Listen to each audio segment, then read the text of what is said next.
A new week, a new test for the Jersey Shore High School Bulldogs. After the Shore turned heads and raised eyebrows last week with a 27-7 domination against Dallas, the Bulldogs reward themselves with an even tougher opponent in week number 2. Despite a rare blowout loss at the hands of McKeesport, Delaware Valley have proven themselves to be a formidable opponent in both size and skill against the Bulldogs. 3 hours and change from home. The Bulldogs take the travel bus for their longest road trip of the season, with potentially another statement performance to come later this evening. It's the Jersey Shore High School Bulldogs taking on the Delaware Valley High School Warriors. And it's live right here on the Bear Country Sports Network. Great to have you with us as afternoon turns to evening in the northeast tipping point of the Keystone State, alongside producer Tom Fleming and color commentator Ryan States. I'm Nicolas Severini, and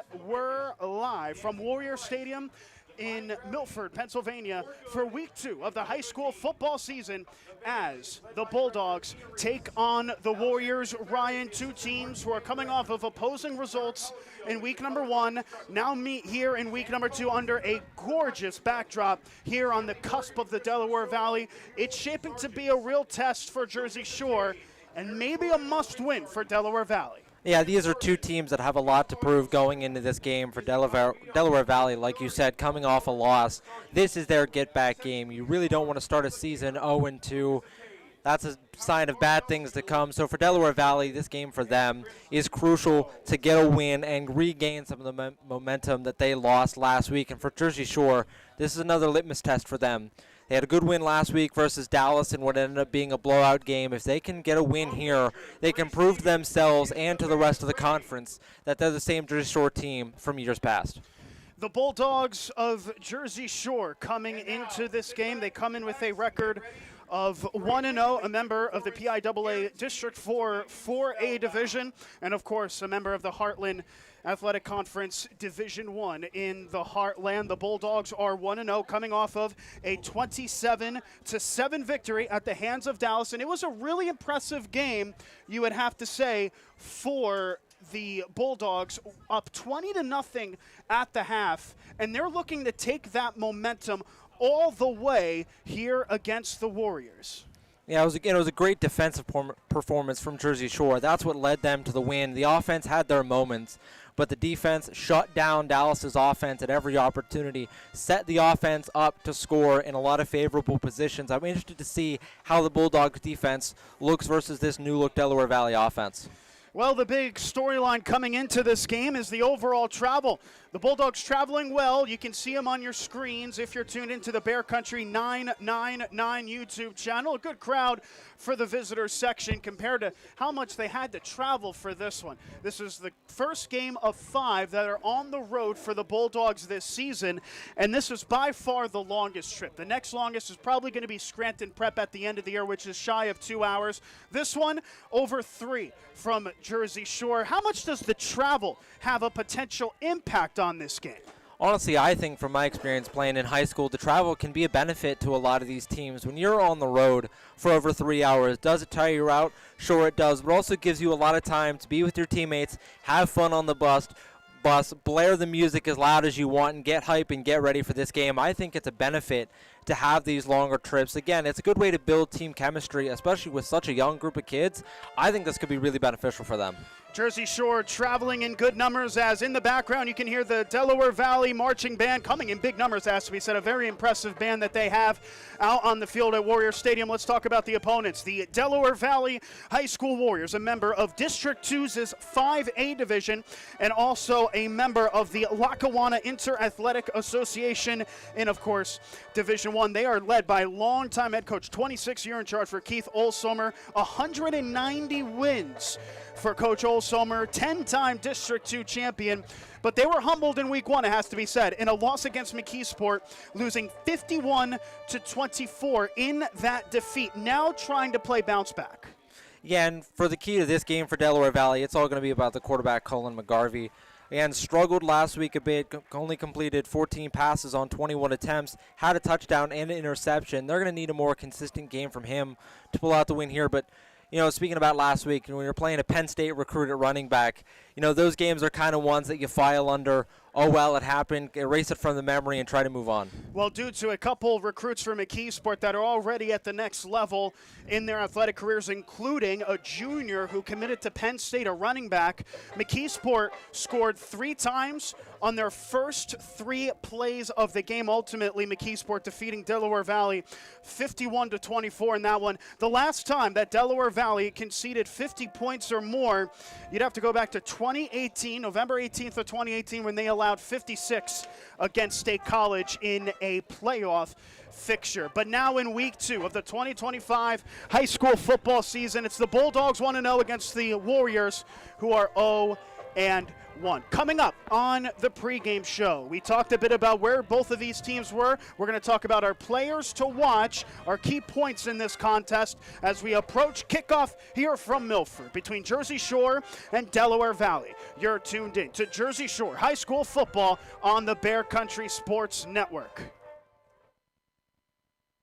Now's the time to reserve space for your pup at Sweet Dreams Pet Resort on Sunrise Lane in Mill Hall for this fall and winter.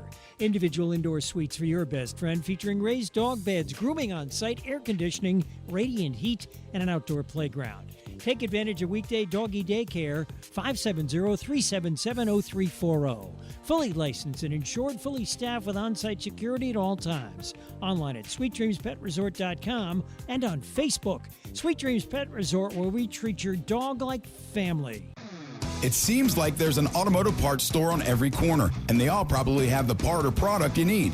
But do they know what you need? And do they know they have it? For automotive parts and knowledge, come to the automotive parts store that has automotive experience, Napa Auto Parts. The staff at Napa Auto Parts has the experience to answer your questions and make sure you get what you need. Napa Auto Parts, Hogan Boulevard, Mill Hall, and Bridge Street, Jersey Shore. Napa Auto Parts, Central PA's trusted source for automotive parts and knowledge for generations.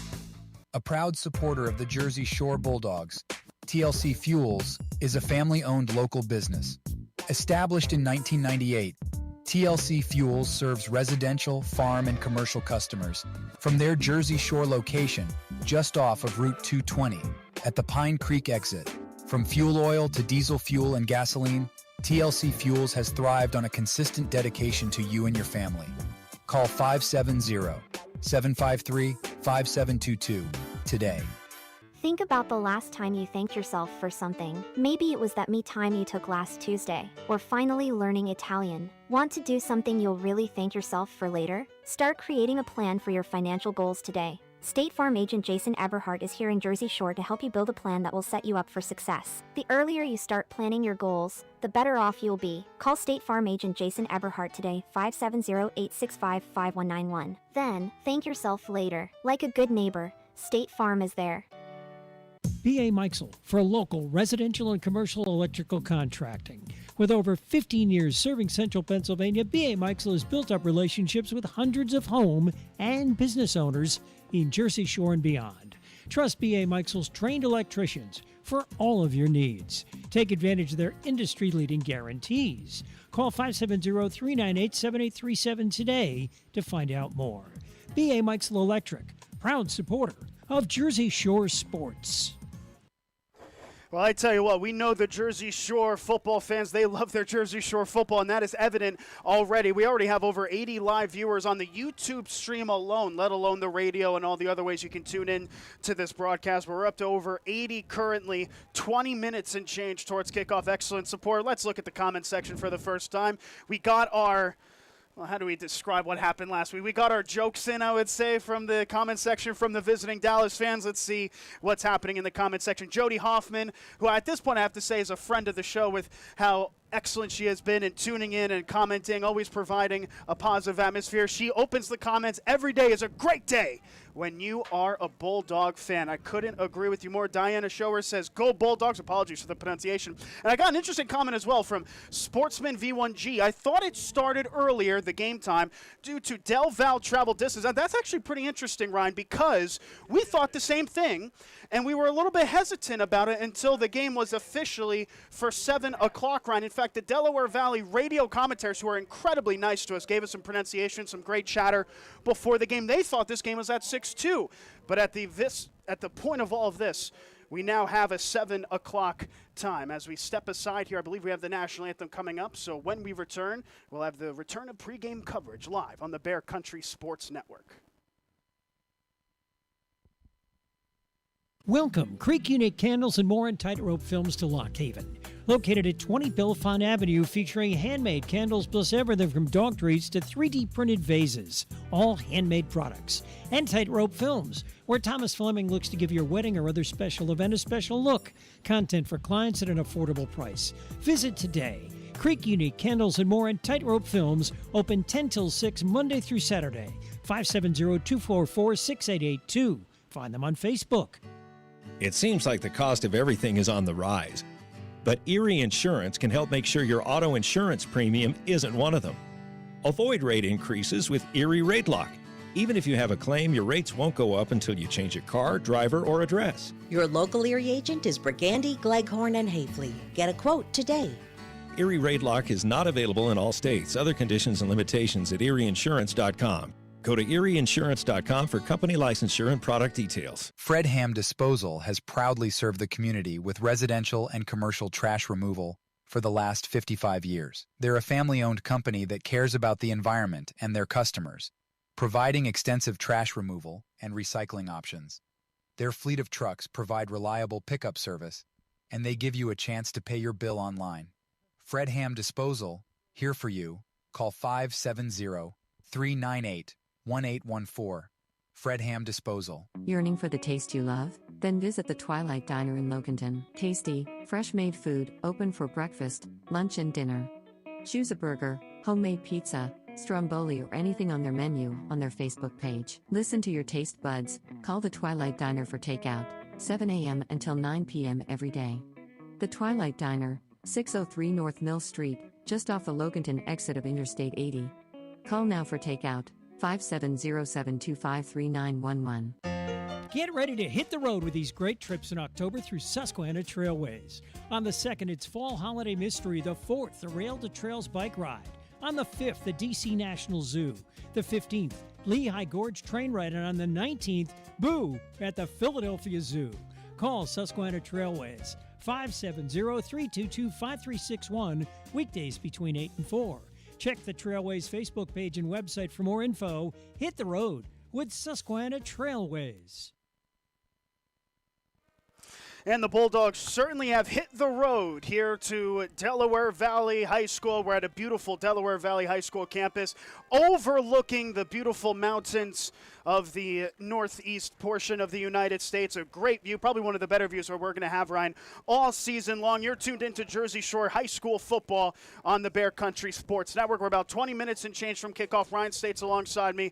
I'm Nicolas Severini. Ryan, let's get into it with the Bulldogs 1-0, talking about who to watch for in this one. We'll start on the offensive side of the ball with the starting lineup. We'll start with Nolan Paulin, the quarterback, the sophomore, coming off of a fixture in which he went 9 for 15, 160 yards, 2 touchdowns, and an interception. Both of those touchdowns, Ryan, were thrown to Carson Watkins, who finished with 5 catches for 126 yards. Paulin to Watkins has been the big connection for the Dogs in Week 1. Will it translate as well to Week 2? I think it will, and I think it's because of how the Bulldogs offense is set up. The Jersey Shore offense wants to run the ball early on 1st and 2nd down and take a deep shot on 3rd down, and that typically ends up going Watkins' way. We saw it multiple times in Week 1 against Dallas. Watkins coming down with some fantastic contested catches to rack up all the yards that he did. But don't forget about Pauling as well. 2 rushing touchdowns as well, 4 total in the first game. I think his legs, as much as his arm, are going to be a big key to this Bulldogs offense. The offensive line, left to right for the Bulldogs, Talon Lope, Braden Swales, Mason Larson, Nate Thompson, and Isaac Shuri. Mason Larson, the center, is the only retaining starter from last season on that offensive line. The starting tight end on listed is Luke Thompson, who did not record a catch, notably, in Game 1. And the backfield, I think, Ryan, is a little bit of a question mark that you might want to see some improvement. As a team, Jersey Shore averaged just 2.9 yards a carry. 63 of those total yards, which were 127, were ran by the senior Bo Sechrist, with fullback Cash Herrick getting 12 yards yards on 5 carries. It seems like they are going to have to step up today. And I do think that they will. I think a big reason why they had the issues that they did was, again, because of the repetitive play calling on first down. Almost every time it was first down, 1st and 10, it was run the ball every time. So when you're a defense, you can scheme for that, and you can be prepared on first down. So Sechrist really didn't have a lot of open lanes. I'd like to see Jersey Shore mix up the play calling a little bit more, and that might open up the offense for Sechrist a bit more. On the defensive side of the ball for the Bulldogs, they typically run a 3-4 defense. We expect Talon Loeb, Caden Cummings, and Ace Willits to start on the defensive line. The outside linebackers will be Connor Yingling and Luke Thompson. Thompson notably had a big interception in that game. The Mikes, Cash Harrett, and Bo Sechrist were also in the backfield offensively. What did you make from that 3-4 set in game 1 against Dallas? I think what was impressive is how well they stopped the run. They did a really good job holding Dallas down. Dallas did end up racking up over 100 yards in the game, but it took them a long time and a lot of carries to get to that mark. And the Dallas deep pass game was almost completely eliminated by the Jersey Shore backfield. But I really think what impressed me the most was their knack of taking the football away. Both Sechrist and Thompson recorded interceptions. Sechrist, to start the game off, set up Jersey Shore for their first touchdown. Thompson, interception, all but sealed the game. So I'm interested to see how this defense looks, and can they keep forcing the turnovers they did a week ago. The secondary is an interesting note for the Bulldogs today because they typically ran 3 cornerbacks in the game. Carson Watkins played most notably at cornerback for a majority of the game, with Timothy Lope and Carter Reinhardt interchangeable on the opposite side. Nolan Pauling and Luke Ryan are the safeties. That secondary wasn't tested as much, you would say, in week 1, probably more today and into tonight. I certainly think so. I think Delaware Valley is going to really try to test their secondary, Nick. Like you said, Jersey Shore last week ran a lot of cover 1, having 1 high safety in the backfield. I think they might have to switch that look up, maybe go to a little bit more of a cover 2 shell, depending on what Delaware Valley wants to do. But for the Bulldogs, if it ain't broke, don't fix it. It worked last week, and they're hoping it's going to work again. And finally, in special teams, Jaden Passetti, I'd say made a pretty sizable impression in week 1. 3 for 4 on extra points. The only one we speculated might have been partially blocked. The punter is Luke Ryan, who averaged 38 yards a punt. A very impressive start for him, and that includes 2 that went inside of the 20. We expect Luke Ryan to return punts, Carter Reinhardt primarily to return kicks. That is the starting lineup for Jersey Shore. Delaware Valley's starting lineup, and more to come as the Bulldogs travel to take on the Warriors in week 2 of the high school football season. You're tuned in to Bulldog Football Live on the Bear Country Sports Network. Reliable. That word sums up Hollick's Coal and Oil in Jersey Shore. Stocked and ready to go for fall and winter, Hollick's is a phone call away, 570-398-1190. A fixture in the community for the last 75 years. Hollick's Coal and Oil will fill you up shortly after you call. Hollick's Coal and Oil, 248 Locust Street in Jersey Shore. Hollick's Coal and Oil, 570-398-1190. August is heating up, and so are the deals. Hey campers, Graham here at C.H. Waltz Outdoor and RV. Whether you're a weekend explorer or planning that big autumn getaway, there has never been a better time to buy. We have a great selection of travel trailers with end-of-summer pricing, like the 2025 Winnebago Micro Mini 1800 BH. Was $29,850, now $27,495. Simple pricing, no pressure sales, and never any hidden fees. Visit us in the beautiful Pine Creek Valley or online at chwaltzoutdoor.com. Adventure awaits at C.H. Waltz Outdoor and RV. Life moves pretty fast, and so does technology. So we should be proud that after over 40 years, Reese's Print Shop in Lock Haven still provides excellent work for everyone in Bear Country. So many other print shops have closed their doors, but Randy Reese still offers digital and offset printing at competitive prices, and they're fast. Reese's Print Shop, 7 East Main Street, Lock Haven. Stop in, email randy@reesesprintshop.com or call 570-748-6528. Reese's Print Shop. See what we can do for you or your company. New home, big dreams, real life plans. You're saving, you're doing the best you can. You need a friend and a helping hand. Journey Bank, Journey Bank.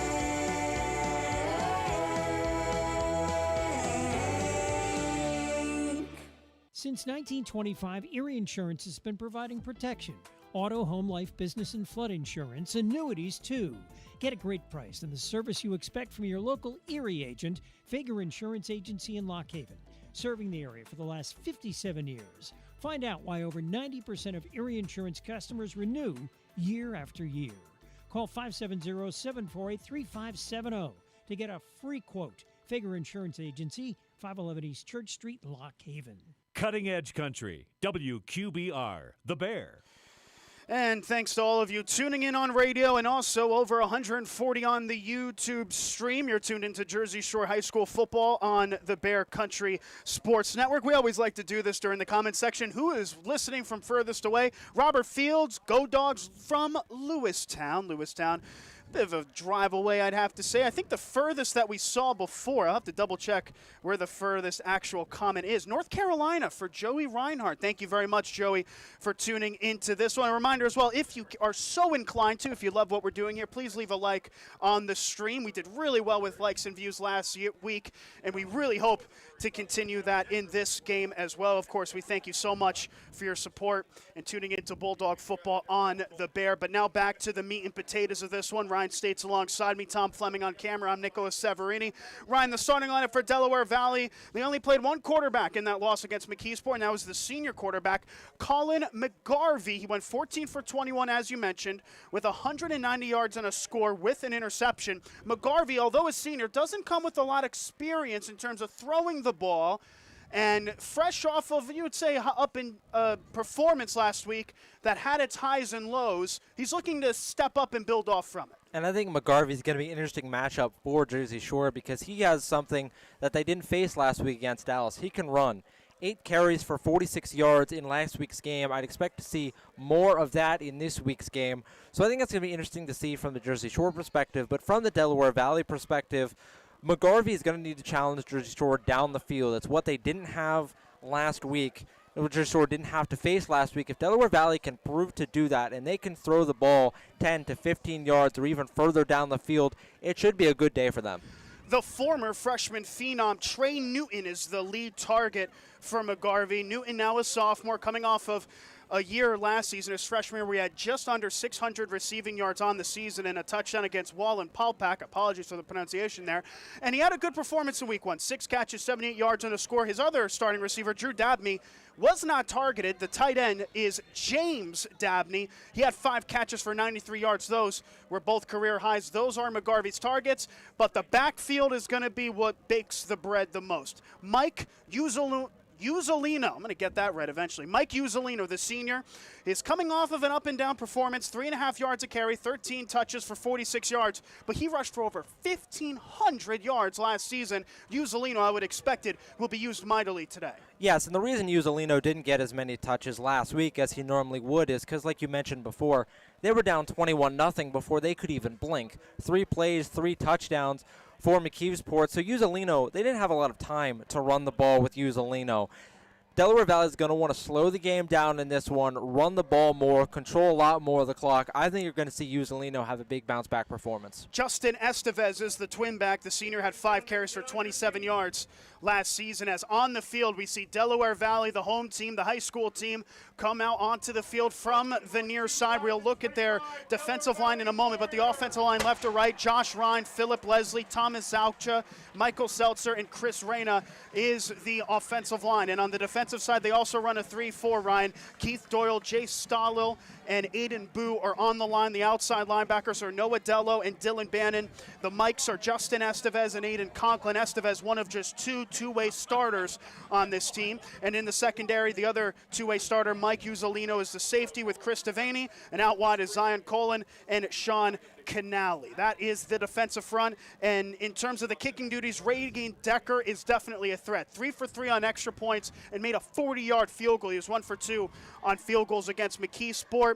We expect the kick returner to be Mike Uzzolino with Sean Connolly leading the way next to him. As both teams now are out onto the field, Jersey Shore now coming out. The Bulldogs today are in their road white uniforms for week 2. Orange pants with a black stripe on the side, white tops with orange colored numbers on the front and back, and an orange helmet with a black JS on either side and a black stripe over the middle. Delaware Valley, it is looking plain Jane, but you have to admit the clean look. They're in their home black uniforms, white pants with no stripe, black tops with white colored numbers on the front and back, and white helmet with a black stripe over the middle. It's about, I don't want to call it basic because it's a very clean look for Delaware Valley compared to Jersey Shore, which is about as bright as a highlighter on the opposite side of the field. Yeah, for Delaware Valley, it is a very Penn State-inspired look. You can see it clearly with the single helmet stripe. No numbering, no decal or any sort on the helmet. A very Penn State-inspired look. Except sub the navy blue for black, and for Jersey Shore, to me, it reminds me a lot of Syracuse, but again, sub the navy blue for black. And before we go to break, a reminder, or not a reminder, but we are going to introduce a new segment onto the broadcast for week number 2. It is going to be our trivia segment. We'll have 2 trivia questions, one in the first half, one in the second half. If you think you know it, or if you're closest to it, call into the radio station number 570-769-2327. If you call in with the right answer, you get put in a pot. The winner will receive, if you are under 21, a $20 Burger King gift card. If you're over 21, some PA lottery tickets. So the trivia question for number 1, I should say, the first trivia question for Ryan States. Go ahead. Alrighty, Nick. It is, how many District 4 Quad A championships does Jersey Shore have under head coach Tom Gravish? How many District 4 Quad A championships do the Bulldogs have under Tom Gravish? You think you know it? Call the station line, 570-769-2327. If you are accurate, you'll get put in a pot. The winner will be announced at halftime. And a special thanks, of course, to Burger King and PA Lottery for sponsoring this broadcast of Jersey Shore football on the Bear. As we see the captains meet at midfield, we'll step aside one more time. When we return, it's kickoff between the Bulldogs and the Warriors on the Bear Country Sports Network. Charles Construction is a full-service site development contractor performing all phases of residential and commercial work. Excavation, foundations, sewer, water, and underground utility installation. Paving, too, also working with the natural gas industry. Community-oriented, Charles Construction supports the Jersey Shore Bulldogs. Call today, 570-753-3595. Located in Avis at 858 East Central Avenue. Charles Construction, serving the community for the last 54 years. Celebrate WQBR 99.9 FM. So the imitation of the coin toss happening at the center of Warrior Stadium in Milford, Pennsylvania. And on the coin toss, Delaware Valley won it, but have elected to defer to the second half. So that means Jersey Shore is going to start with the football here. As we get started in Milford, Ryan, your closing thoughts on this one? I think this is going to be an exciting game to watch for Jersey Shore. Like we said earlier, a big test for them. When you're a 4A school playing a 5A school, it's always interesting to see how you're going to do playing a bigger school. And for Delaware Valley, this is a real get-back game for them, trying to get back on the right track. I think we're going to be in for a good one. So the referees congregate at midfield as they're ready to get this game underway. Both teams in their respective huddles. Delaware Valley will kick this one away first. We expect Reagan Decker, who is the kicker, to boot this one away. The number 9 for Delaware Valley. Jersey Shore, led by head coach Tom Gravish, will receive, and we believe they will receive from left to right from where we are in the main press box here at Warrior Stadium. Delaware Valley, they will kick from right to left. As Reagan Decker grabs the football, places the kicking tee down at his own 40-yard line, and will place the ball to our back deep to return for the Bulldogs. The main kick returner last week was Carter Reinhardt, who had an excellent burst. He's lined up on the near side of the field. Carson Watkins lined up on the far side, as we see an excellent crowd here at Delaware Valley shaking the press box with how they're stomping their feet as this one is booted away, and we're underway here in Milford as this one goes into the back of the end zone for a touchback. And here comes Nolan Pauling, the sophomore, coming off of a 9-for-15 showing against Dallas, and will take his first snap in week 2. Like I said, interesting to see how the Bulldogs offense starts off here. Is it going to be a run on first down, as it was a lot last week, or are they going to mix up their offensive play calling? Bo Sechrist lined up as the tailback. It's a 2-receiver set. Harrett is lined up as the fullback, with Pauling looking to be under center in front of the senior center, Mason Larson. Two receivers lined up, one to left, one to right, as the ball finally gets spotted in the middle of the park at the 25-yard line. Going left to right are the Dogs. Pauling under center, and now we have a stoppage. Well, the time hasn't started yet. Referee on the near side stopping, and the reason why is because the ball was placed at the 25. This is not the NFL. It gets back to the 20-yard line instead. Bit of a comical start to this one, but now we're ready to get going. Pauling under center, two receivers set, takes the snap, looks to throw, fires weak side, catches made upfield to the 25, breaks the tackle, gets to the 30, and dives forward right for the first down marker, and he's got it. That's Luke Ryan, who only had 2 catches in week 1, getting 10 for the first. Good catch there by Ryan on a little comeback route. Runs 2 yards up the field, steps back. Jersey Shore shows I formation, a quick pass, and a quick first down. The tackle by Colin, 1st and 10 at the 30. Motion man right to left is the receiver Ryan, but the flag comes in on the near side, and we'll see where this is going. A flag had come in on the near side, so we've run just one play. It was a 10-yard reception to Luke Ryan, the senior. But a 5-yard penalty for false starts will back them up 5. So they're at the 25-yard line, right where they spotted the ball. 25-yard line, right side hash, a first down and 15. Pauling under center, I formation. It's the same set. Ryan, the receiver, on the right as he takes the snap. Pauling, handoff up the middle. Seacrest bounces off a tackle in the backfield, gets upfield outside the dashes to the 30, makes up the penalty yardage before being ripped up from behind at about the 32-yard line. A pickup of 7. That negates the penalty yardage. A good run there by Seacrest.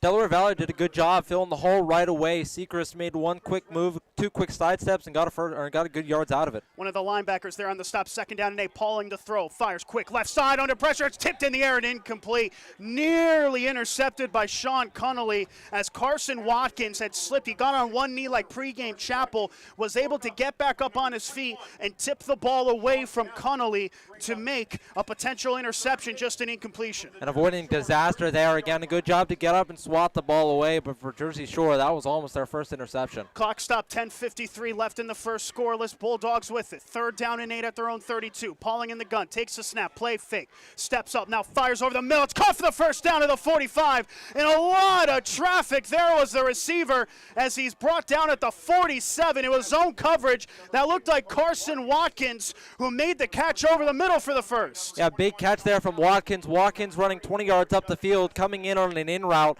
Good contested catch. On 1st and 10, they go quick up the middle, the handoff, and he gets stuffed. The tailback, as Jersey Shore was looking to go quickly, and they had no business doing it. Justin Estevez making the tackle right upfield, as that leads to no gain and a 2nd down and 10. The Bulldogs still with it at their own 43. They go trips right, 1 left. Pauling spreading him out in the gun. Takes the snap. Option play. Pauling tries to take it himself, gets tripped up, and down he goes in the backfield. That's a loss.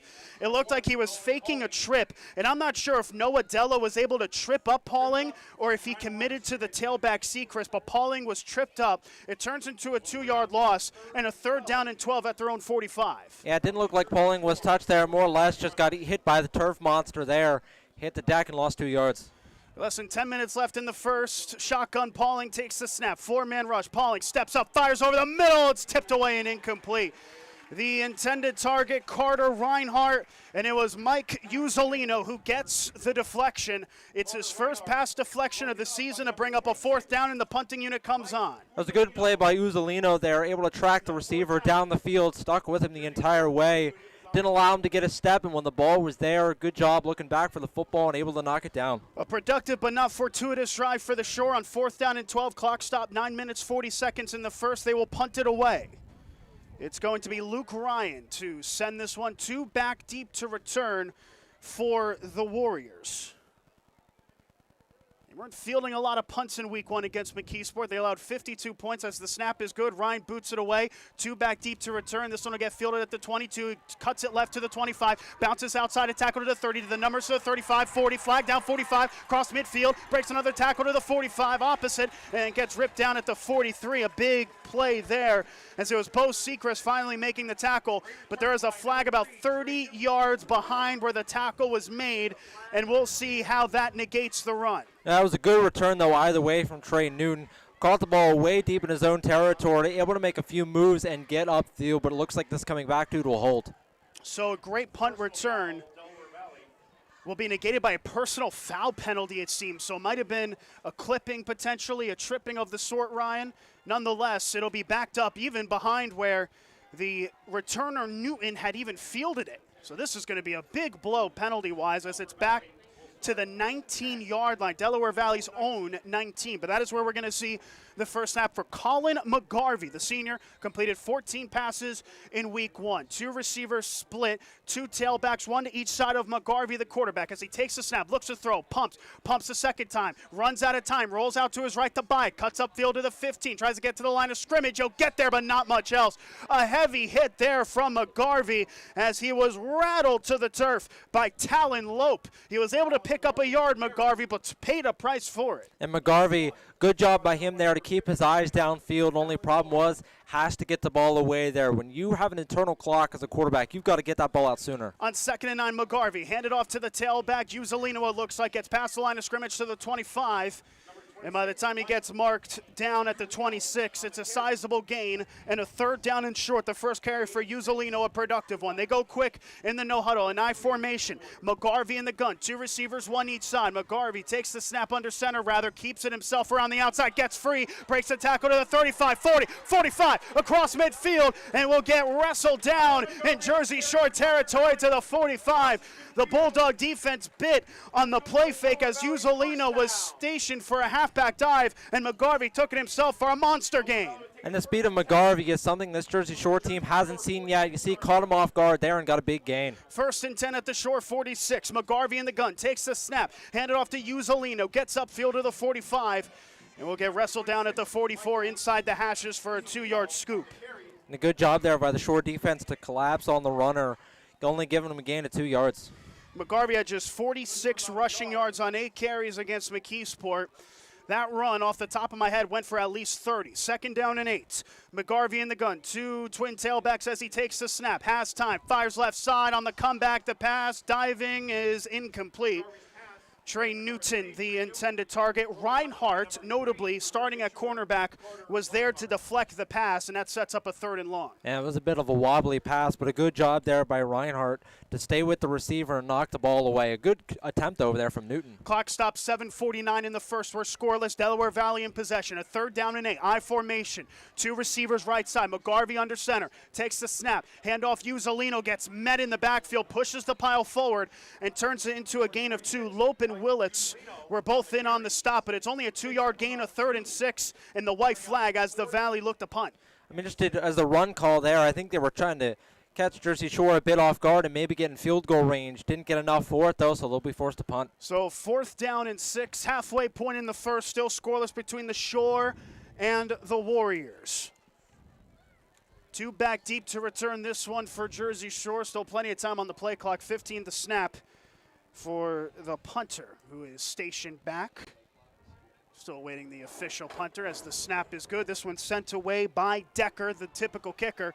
This one will get received at the 5, and he's immediately brought down to about the 8-yard line. It was a lot of hang time on the punt. Luke Ryan fielded it at about the 5 with a couple of gunners just a couple yards away from him. He took it only to the 7, and it was one of those nip and tuck ones, Ryan. You didn't want to get inside the 5, but he didn't get much more than it. Yeah, it looked like he was debating whether to catch that ball or not in the moment. Decided to go for it, try to get what he could out of it, but I think he might have been better letting that one go. So 1st and 10, the Shore backed up to their own as the bodies cover the ball about the 8-yard line. They're inside of the 10, and we have another stoppage. The referees will congregate. Well, Mason Larson tried to move the ball up a yard, and the referees are going to accept it.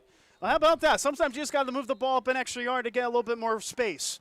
So 1st and 10 at the 9. Pauling takes the snap, handoff weak side. That's the fullback, I believe, Harrod, who gets past the 10 to about the 12-yard line before getting wrapped up on the tackle is Noah Dello. A pickup, a sizable pickup, has to say, about 3 for the fullback. Yeah, it was a good run there, and it ended up being Sechrist, but playing the fullback position, gets the handoff there and got a good little gain. So on 2nd down and 6 on the right side, #12. Pauling takes the snap, keeps himself on the option weak side, takes it himself, and will only get to the line of scrimmage, if that, just shy of the 15-yard line. That option play has been smothered so far, as Pauling can only pick up 1, a 3rd down and 5 to come. And that's a generous one to give him there. Pauling and no room to the outside. Tried to make what he could of it, but a good job there by the Delaware Valley defense to collapse on him. 3rd and 5 at the 14 for the Shore. 2 in the backfield, 3 receivers set, 2 left, 1 right, and now Sechrist moving as a 4th receiver right side. Pauling in the gun, takes a snap, rolls out left, has time, runs out of it, now fires it deep. One-on-one coverage, it's caught, and he's got space in midfield. 45, and it's tripped up at the 41. A big-time throw by Nolan Pauling, and it was Carson Watkins getting it into opposing territory all the way to the 42. What a throw there by Pauling. And again, that's what we saw a lot of last week from Jersey Shore.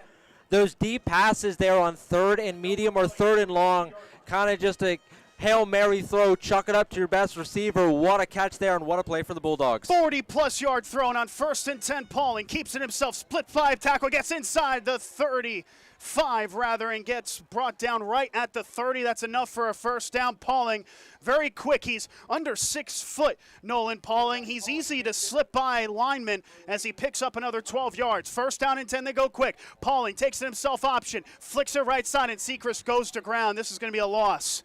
A 3-yard loss as Sechrist made the catch on the handoff, but wasn't able to move forward as he gets tripped up by his own feet and sets up a 2nd and 13, maybe a 2nd and 14 even. Yeah, that's the 2nd time already early in this game that Jersey Shore has had a problem with footing. You wonder if the turf is a little bit slick.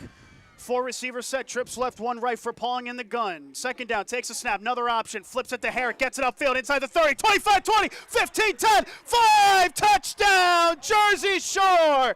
Cash Herrick from 35 yards out. It's his first career touchdown run, and it gives the Bulldogs the early advantage. Good play there designed by the Bulldogs. An even better run from Herrick. Herrick able to get to the 2nd level, and when he does, his speed means you're not going to catch him. What a run there by Herrick, turning on the afterburners and giving Jersey Shore an early lead in this one. What a start for the Bulldogs. How about the sophomore Cash Herrick from 35 yards to make it 6-0. The point after Passetti. Oh, that was a beautiful kick. Passetti definitely working on the kicking as that one splits the uprights, and it's good.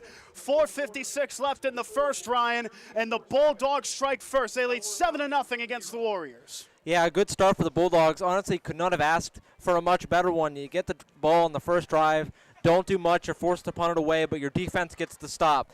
Then following that, you follow it up, run the ball well a few times, get a really big deep pass, and you cap it off with a big run of your own to put yourself up early. Jersey Shore, wondered how they come out and respond against a bigger school.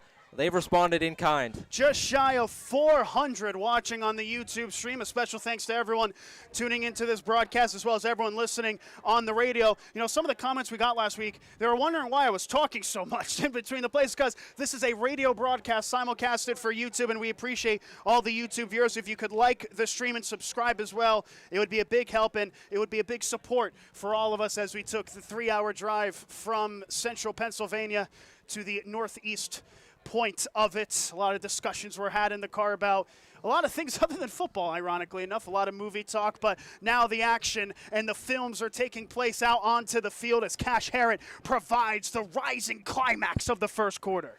Yeah, and for all of you watching there on YouTube, if you like what you're watching, hit the like button, hit the subscribe button, turn on that notification bell, and it'll update you on anything that the Bear Country does on Bear Country 999. As this one gets squibbed on the kick, it'll be fielded by a returner at the 20. He bounces all the way to the left side, 25, breaks a tackle, gets upfield to the 30, outside the numbers 35, and that's where he'll be out of bounds. That is that name again, Trey Newton on the return. It was an attempted squib kick that Newton took all the way from the far side of the field to the near side of the field, but was able to pick up a sizable gain in the process as the Warriors will start their next offensive drive at their own 36-yard line. A good return. Yeah, it looked like Jersey Shore saw something on that first return they didn't like. Tried to squib it, give Newton a different look. Newton took it in stride. Under center, McGarvey, I formation. McGarvey, play fake, rolls out to his right. Under pressure, fires. He's got him wide open. It's caught. 20, 15, 10, 5. Touchdown, Delaware Valley. play. James Dabney with his first touchdown of the season. He was wide open, the tight end over the middle. McGarvey found him in the breadbasket, but hang on. There's a flag down at the line of scrimmage. There's a flag down. The referees talk about it. It was a beautiful play by the Warriors to potentially equalize. But oh, goodness me, this is coming back. Yeah, you see the offense walk back onto the field and walk backwards. But what a beautiful pass that was there from McGarvey. And Jersey Shore left some of those passes open a week ago against Dallas. Dallas unable to capitalize on it. Delaware Valley, without the penalty, they would have had a big touchdown there. Oh, it was James Dabney's first of the season, negated by a hold on the right side of the line. And instead, it's 1st and 20. McGarvey under center will hand it off. Uzzolino can't break the arm tackles as he pushes forward to about the 28 or 29 yard line, just shy there of that 30, which is marked by a blue emblem. So they'll bring it back actually to the 28, a pickup of a couple. Much different than the bomb that was received on the previous play. Yeah, that's a gut-wrenching penalty to take there. If you're Delaware Valley, you had the game tied and you just let it slip through your fingers. McGarvey under center, takes the snap, looks to keep it himself, and down he goes! Oh, there was no fooling the defensive line there. Luke Thompson getting the TFL. A good play there from Thompson and a good read there from the Jersey Shore defensive line. They weren't fooled by McGarvey. McGarvey looked like he was going to pass and then stepped up trying to look to run. Jersey Shore playing that contain on the outside, had him in a box. McGarvey nowhere to go except the turf. A 2-yard loss, 3rd and 20. The Valley with it at their own 25. McGarvey in the gun, takes the snap, rolls right to buy time. Still has it, now fires, comeback, catch made at the 40. Long way to go, he breaks the tackle in the open field, gets out of bounds, and it looks like he got it. Trey Newton on the reception outside the far numbers, and he made a move in the open field and lunged for the first. A 22-yard play. Yeah, Newton left wide open, but a good play by McGarvey, showing some ability to throw on the run. There again, off platform, finds Newton right in the breadbasket. 1st and 10 at the 48. I formation, McGarvey, play fake, rolls out left, has time, fires over the middle, catches, made it for the first down to the 40, to the Bulldog 37, and that's where the receiver will get wrapped up and thrown back down to the turf as Trey Newton makes another reception. A couple receptions in a row now for the sophomore. Another first down inside the Bulldog 40 to about the 37 as they keep going with the no huddle. McGarvey under center, I formation, takes the snap. Handoff, Uzzolino gets it to the weak side, lunges just past the 35 and down at about the 31 for a gain of about 7, and the Warriors are back in business. And so run and gun offense here for the Warriors. They're running quick, run a lot of up the middle and a lot of deep passes. It's something Jersey Shore didn't see a lot last week, and it's getting to them early. Less than 3 minutes left in the first. Bulldogs up 7. Handoff, Uzzolino gets to the line of scrimmage, pushes forward inside the 30. And will get brought down at the 28, just a yard shy of that first down marker. There's 2:36 now in the first quarter. The Bulldogs are up 7-0, as mentioned, but Delaware Valley has it deep in Jersey Shore territory inside the 30, and a 3rd down and 1. And now there's 3 in the backfield, a full house. McGarvey under center, takes a snap, handoff, Uzzolino. He gets brought down in the backfield, and I don't think he got it. He was wrapped up by Nolan Pauling on a safety blitz, and it's 4th and inches. And they're going to go quick. Here we go. McGarvey under center, and now a timeout gets taken. A timeout that's taken. The Bulldogs have a player down, it seems, from my view. That is number 65, Isaac Shuri, who is down with cramping, but a big stop by Nolan Pauling, the quarterback, on the other side of the ball, playing safety here. A big tackle to wrap him up at the line of scrimmage. I was going to say, Nick, is that Nolan Pauling or is that Troy Palomalu on 3rd and 1 coming over the line on a safety blitz, like you said, able to grab the runner, pull him back down. A good play there by Pauling, but a good job there by the Jersey Shore defensive line as well to create that opening, moving the offensive line around, creating space for Pauling to fire up the middle and get the stop. But like you said, looks like Delaware Valley is going to go for this on 4th down, and I think it's the right call to make. The Bulldogs take an early timeout. They have 2 remaining in the half. Well, we'll see if they get it back. It says that the timeout was taken, but then there's a player down with an injury, but it looks like he will stay in the game. That's the number 65, Isaac Shuri, who gets back up and sprightening form. But a big play here early on. 4th down and 1. Delaware Valley with it at the 28-yard line. They need the 27 for the first. McGarvey had lined up in a full house formation on the previous play, and the full house has bunched up closer to the line of scrimmage. Here we go. McGarvey under center, takes the snap, handoff to the fullback, bounces off, he gets the first down and more, inside of the 20, down at the 18-yard line. That is the fullback, Justin Estevez, on his first carry. He bounced off the initial scrum and got the first. Yeah, Nick Estevez rumbling, bumbling, stumbling for the first down. Full house, handoff, Uzzolino gets the handoff there. Had to sound that one out as he pushes forward inside of the 15 to about the 14. Mike Uzzolino with another productive run. It sets up a 2nd down and 6 on the 4-yard snag. And Uzzolino has found consistently 4 yards per carry. It's been a real steady hand for this Warriors offense. As they hand it off, no, play fake. Quarterback under pressure, looking to dump it away, fights out of it. McGarvey fires, and nobody's in striking distance, but it was past the line of scrimmage. Now the referees have a discussion. Was McGarvey outside of the pocket when he threw it? And it looked like he did, so that will stop the clock with 1:19 left in the first. The Bulldogs still up 7-0, but it's Delaware Valley with it at the 15, the Bulldog 15, facing a 3rd and 6. What a play by McGarvey there, able to escape the sack and get the throwaway. McGarvey under center, takes a snap, handoff Uzzolino, takes it upfield, lunges to the 10, that's right at the first down marker, but it looks like he stopped just shy of it. He needed 6, he got 5. Delaware Valley, should be noted, have a very impressive kicker on their team, number 9, Reagan Decker. And Decker is not on the field. They're going for it on 4th and 1. Here we go at the 10. McGarvey under center, takes a snap, handoff Estevez, tries to bounce outside. It's right at the 9-yard line. On my view, it looked like he got it, and he did. The near side official says he did. It's a 1st down for the Warriors and goal to go. That was a good tackle attempt there from Pauling, but again, if you're Delaware Valley, you don't need to try out the kicker when you've got this run game, consistently getting 4 yards a carry.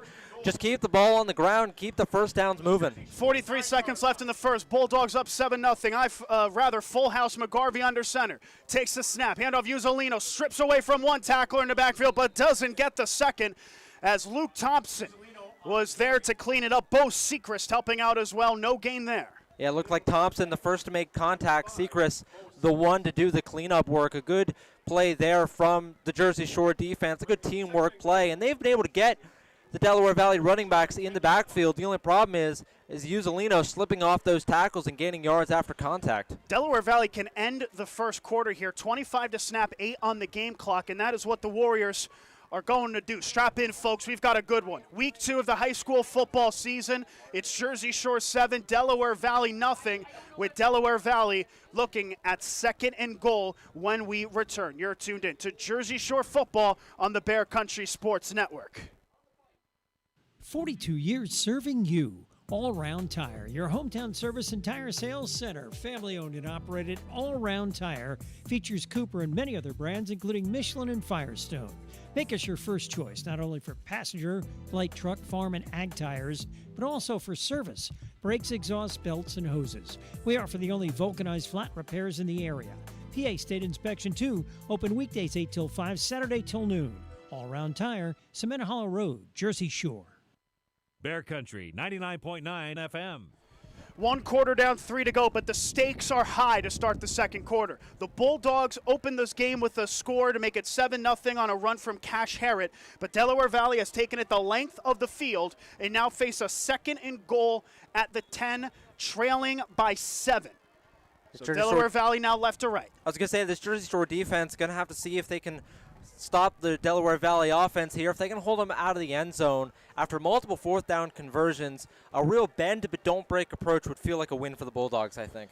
So Delaware Valley last to leave their huddle on the near side from where we're stationed in the press box at Warrior Stadium in Milford, Pennsylvania. It'll be a 2nd down and goal, ball spotted at the 10. Far side hash from where we're stationed, it's the left side. McGarvey has been the quarterback who lines up under center. The main tailback in the full house set has been Uzzolino. That's the case here, it seems. McGarvey under center. First play of the second quarter. Takes snap, looks to throw, fires in the end zone, and it's a toe tap catch. Touchdown, Delaware Valley. And it's Trey Newton getting the toe tap score. The Cannons fire at the Delaware as the Warriors are an extra point for the tie. A good catch there by Newton, and he's had a show of his abilities here early in this game. Multiple good returns, multiple good catches, and a toe touch catch there on the inside pylon of the goal line. What a play by Newton, what a touchdown, and what a response from the Warriors. Reagan Decker on the point after snap hold, and this will be brought back for a false start. Usually not really an issue for Decker. He can sink them deep. We saw him hit from as long as 45 yards in pregame. His high this season is from 40 yards. Or actually, they call offsides on Jersey Shore. I apologize. So offside was on Jersey Shore. Delaware Valley decline it. So on the point after attempt, the second bite of the cherry from Decker. The snap, the hold, the kick on the way, has the distance and is true. And with that point after attempt successful from Decker, that means that Delaware Valley has tied the game up at 7. Colin McGarvey in the first play of the second quarter, throwing it to Trey Newton, the sophomore, gets his second receiving touchdown of the season, and Delaware Valley have leveled it with Jersey Shore 7-7, 11 minutes, 55 seconds left to play in the first half. And a good response there from Delaware Valley. If you remember, the first play of that drive was a long touchdown pass that was called back due to a holding call. What good fortitude there from the Warriors from the mental side of things to overcome that holding call on what would have been a touchdown, drive the ball back down the field, and get those 7 points anyway. So we're in an awkward part of the game, aren't we, Ryan, where you had Delaware Valley really showcase their stuff here. These two teams were very close the last time that they took on against each other. Jersey Shore defeated Delaware Valley in a slugfest, 14-10, the final score last year. Of course, both teams very different from last season, but we're expected, I believe, a potentially similar game in terms of how close it will be. I think it'll be the same in terms of closeness, not the same in terms of score. I think that's going to be a high-scoring affair for both sides. I think both sides are going to break the 20-point mark, maybe even the 24-point mark in this game. I think this is going to be an offensive showcase for both sides, and just see who comes out on top. Decker for Delaware Valley sending it end over end, and this one is going to go all the way into the end zone on the kickoff for a touchback.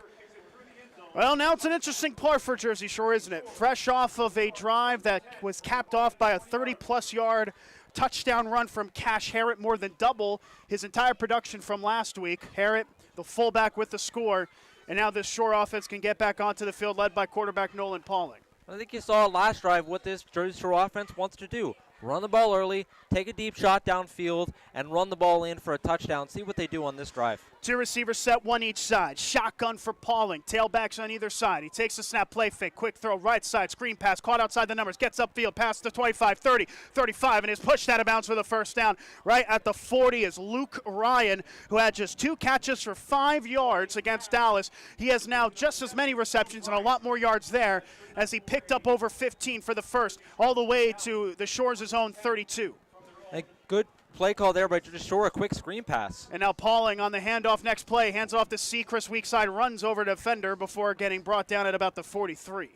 So Bo Seacrest, the tailback, making the defender pay for the tackle, as the tackle was brought down by Noah Dello, a second down and 5 as he got halfway. Yeah, a good run there again. These short little gains for Jersey Shore is how they're going to move down the field. Pauling, play fake, looking the option, flips it to the left side under pressure as Harry's going to get brought down. He tries to get back to the line of scrimmage. I believe he might have, but that's as far as he will go. Delaware Valley really containing the option well today. Zion Collin was there, as well as Chris Devaney on the stop. Yeah, and a good play call there again. Just what Jersey Shore wants to do. Run that option a lot. Good job there by Delaware Valley, able to stop it. On 3rd down and 5, Pauling in the shotgun, takes the snap, rolls out right, under pressure, fires to the comeback, catch is made for the first down in midfield as the receiver gets immediately brought down. I believe it's Carter Reinhardt on the far side. Will await confirmation as Ryan actually was involved there yet again. It was, though, I believe Reinhardt finally getting a reception. That's enough for the first in Delaware Valley territory to the 48. Yeah, good play calling here again from Jersey Shore, running this little short offensive plays, getting 5 yards at a time and just moving the ball down the field. On 1st and 10, Pauling rolls to the weak side. Now steps up in the pocket. Is going to tuck and run. It gets to the near side, outside the hashes to the 45, 40. First down to the 35, outside the numbers, and is rattled out of bounds at exactly that 35-yard marker. He was eventually chased down by the defensive back, or rather the linebacker who is playing the spy. That's Zion Colin who pushed him out, but a flag is down. This might be coming back. Yeah, it looks like that's in the area of holding. As soon as Pauling broke the pocket, saw the referee pull the flag out and throw it down. I think this one's coming back. So the referees will congregate in the middle before calling what we expect to be a holding call. And now it's officially holding on Jersey Shore. Over 30 likes now on the YouTube live stream. We appreciate all of your support tuning into Bulldog Football Live on the Bear Country Sports Network. Tom Fleming is the director. Ryan States is on color. I'm Nicolas Severini on play-by-play with the holding penalty. They're going to back this up back to Bulldog territory, and they'll mark them at about the 43 middle of the park. So Pauling in the gun on a 1st down and 20. Pauling takes the snap, under pressure from the blitz, picked up, fires left side, catch is made at midfield. Secret stays in bounds, shakes the tackle to the 45, gets to the 40, right at the 1st down marker is Bo Sechrist. The question is, did he get there? Excellent movement after the catch from the Jersey Shore tailback, and it looks like they'll mark him a yard short. Yeah, good job there by Sechrist, not only to catch the ball, but to stay in bounds and turn upfield. A lot of those times, your momentum is going to carry you out of bounds. Sechrist able to plant his feet, catch the ball, turn upfield, and get more yards out of it. On 2nd and 1, Pauling takes the shotgun snap, option play, takes himself 1st down and more to the 35, spins away from a tackler, gets inside of the Delaware Valley 30, and that is where he'll be stopped shy of that 30-yard line, but way enough for the first as he picked up 11. 11-yard gain there from Pauling. And now bring up a 1st down and 10 at the Delaware Valley 30. Pauling quickly takes a snap, handoff, Sechrist out there, breaks free, into the 20, 15, spins away, stays on his feet at the 10, the 5, touchdown, Jersey Shore! Something off the top shelf from Bo Sechrist. It looked like he was rattled down, but he landed on a Delaware Valley player, got back on his feet, and skippered his way for 6. You don't see those plays every day. Sechrist, like you said, Nick, able to stay up because he landed on the Delaware Valley player's leg, rolled off it. Everyone on the opposing team backed off thinking the play was dead. No whistle was blown. Sechrist, good job staying with the play and scoring the touchdown. The point after, Passetti has the distance, and it's true. One of the plays of the season from Bo Sechrist, who took a handoff to the far side, spun away from one, looked to have been brought down by a second, but with him landing, as you mentioned, Ryan, on the legs of the defender, he got back up and scampered his way to the painted turf. A sensational run from the Jersey Shore tailback. Yeah, those are ones you're not going to see every day, but again, you got to give credit to Sechrist, staying with the play. A lot of the times, the running back does know that he doesn't hit the turf, but a lot of the times you will see them kind of get up a little lazily, expecting the whistle to be heard. He knows he didn't hear any whistle, kept with the play, kept on running. Delaware Valley, like I said, entirely backed off, thinking the play was over. Sechrist gets to capitalize, and another big run for Jersey Shore to take back the lead. Both these teams responding in kind. When one scores, so does the other. We'll see if Delaware Valley can do the same now. So 9:55 left in the first half. Bulldogs up 14-7. Against Delaware Valley. Both teams exchanging scores in the early segment of this second quarter. Delaware Valley scoring on the first play of the second. The Bulldogs with Bo Sechrist finding a prompt response. And now the Bulldogs will kick this one away right to left. Luke Ryan will send it. There are 3 technically back deep to return. 1 in the center, that is Uzzolini, as he will field this one. Uzzolino bounces outside of the 20 to the 25, gets upfield to the 30, the 34-ish yard line before finally getting wrapped down. I'm going to have to say that name about 50 more times before I get the hang of it, Ryan. My apologies to the Uzzolino family, but Mike Uzzolino on the return, and he is the main tailback for this Warriors team, and they're going to need him. Yeah, I think very fair to say a very Italian-American names. Those are ones that are always fun to pronounce, but for Jersey Shore, they're going to have to button up their kickoff return unit here. That's the 3rd return in a row that they've given up way more yards than they should have. A 1st and 10 left side hash 35. Quarterback in the gun is McGarvey. Uzzolino is the tailback to the left. Rather to the right. 2 receivers left. McGarvey takes the snap, play fake. Looks to fire right side. He's under pressure. Spins away from one. He's not going to spin from the other. A massive loss as McGarvey ran out of real estate. The entire Jersey Shore defensive line was there by the end of it. Talon Lope was involved, and a big loss there for the Warriors. Yeah, it looked like it might have been Lope.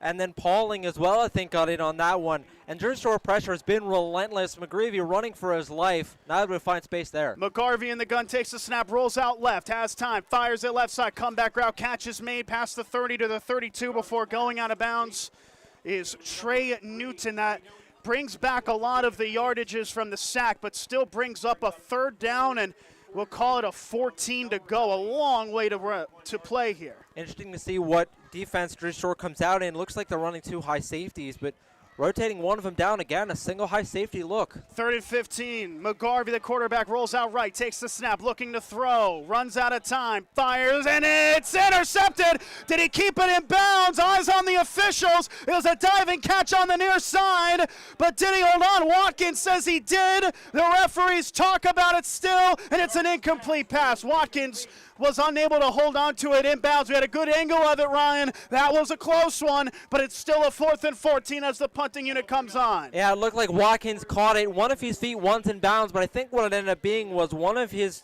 toes was out of bounds. If any part of your body's on the white, if you touch the football, it's considered out of bounds.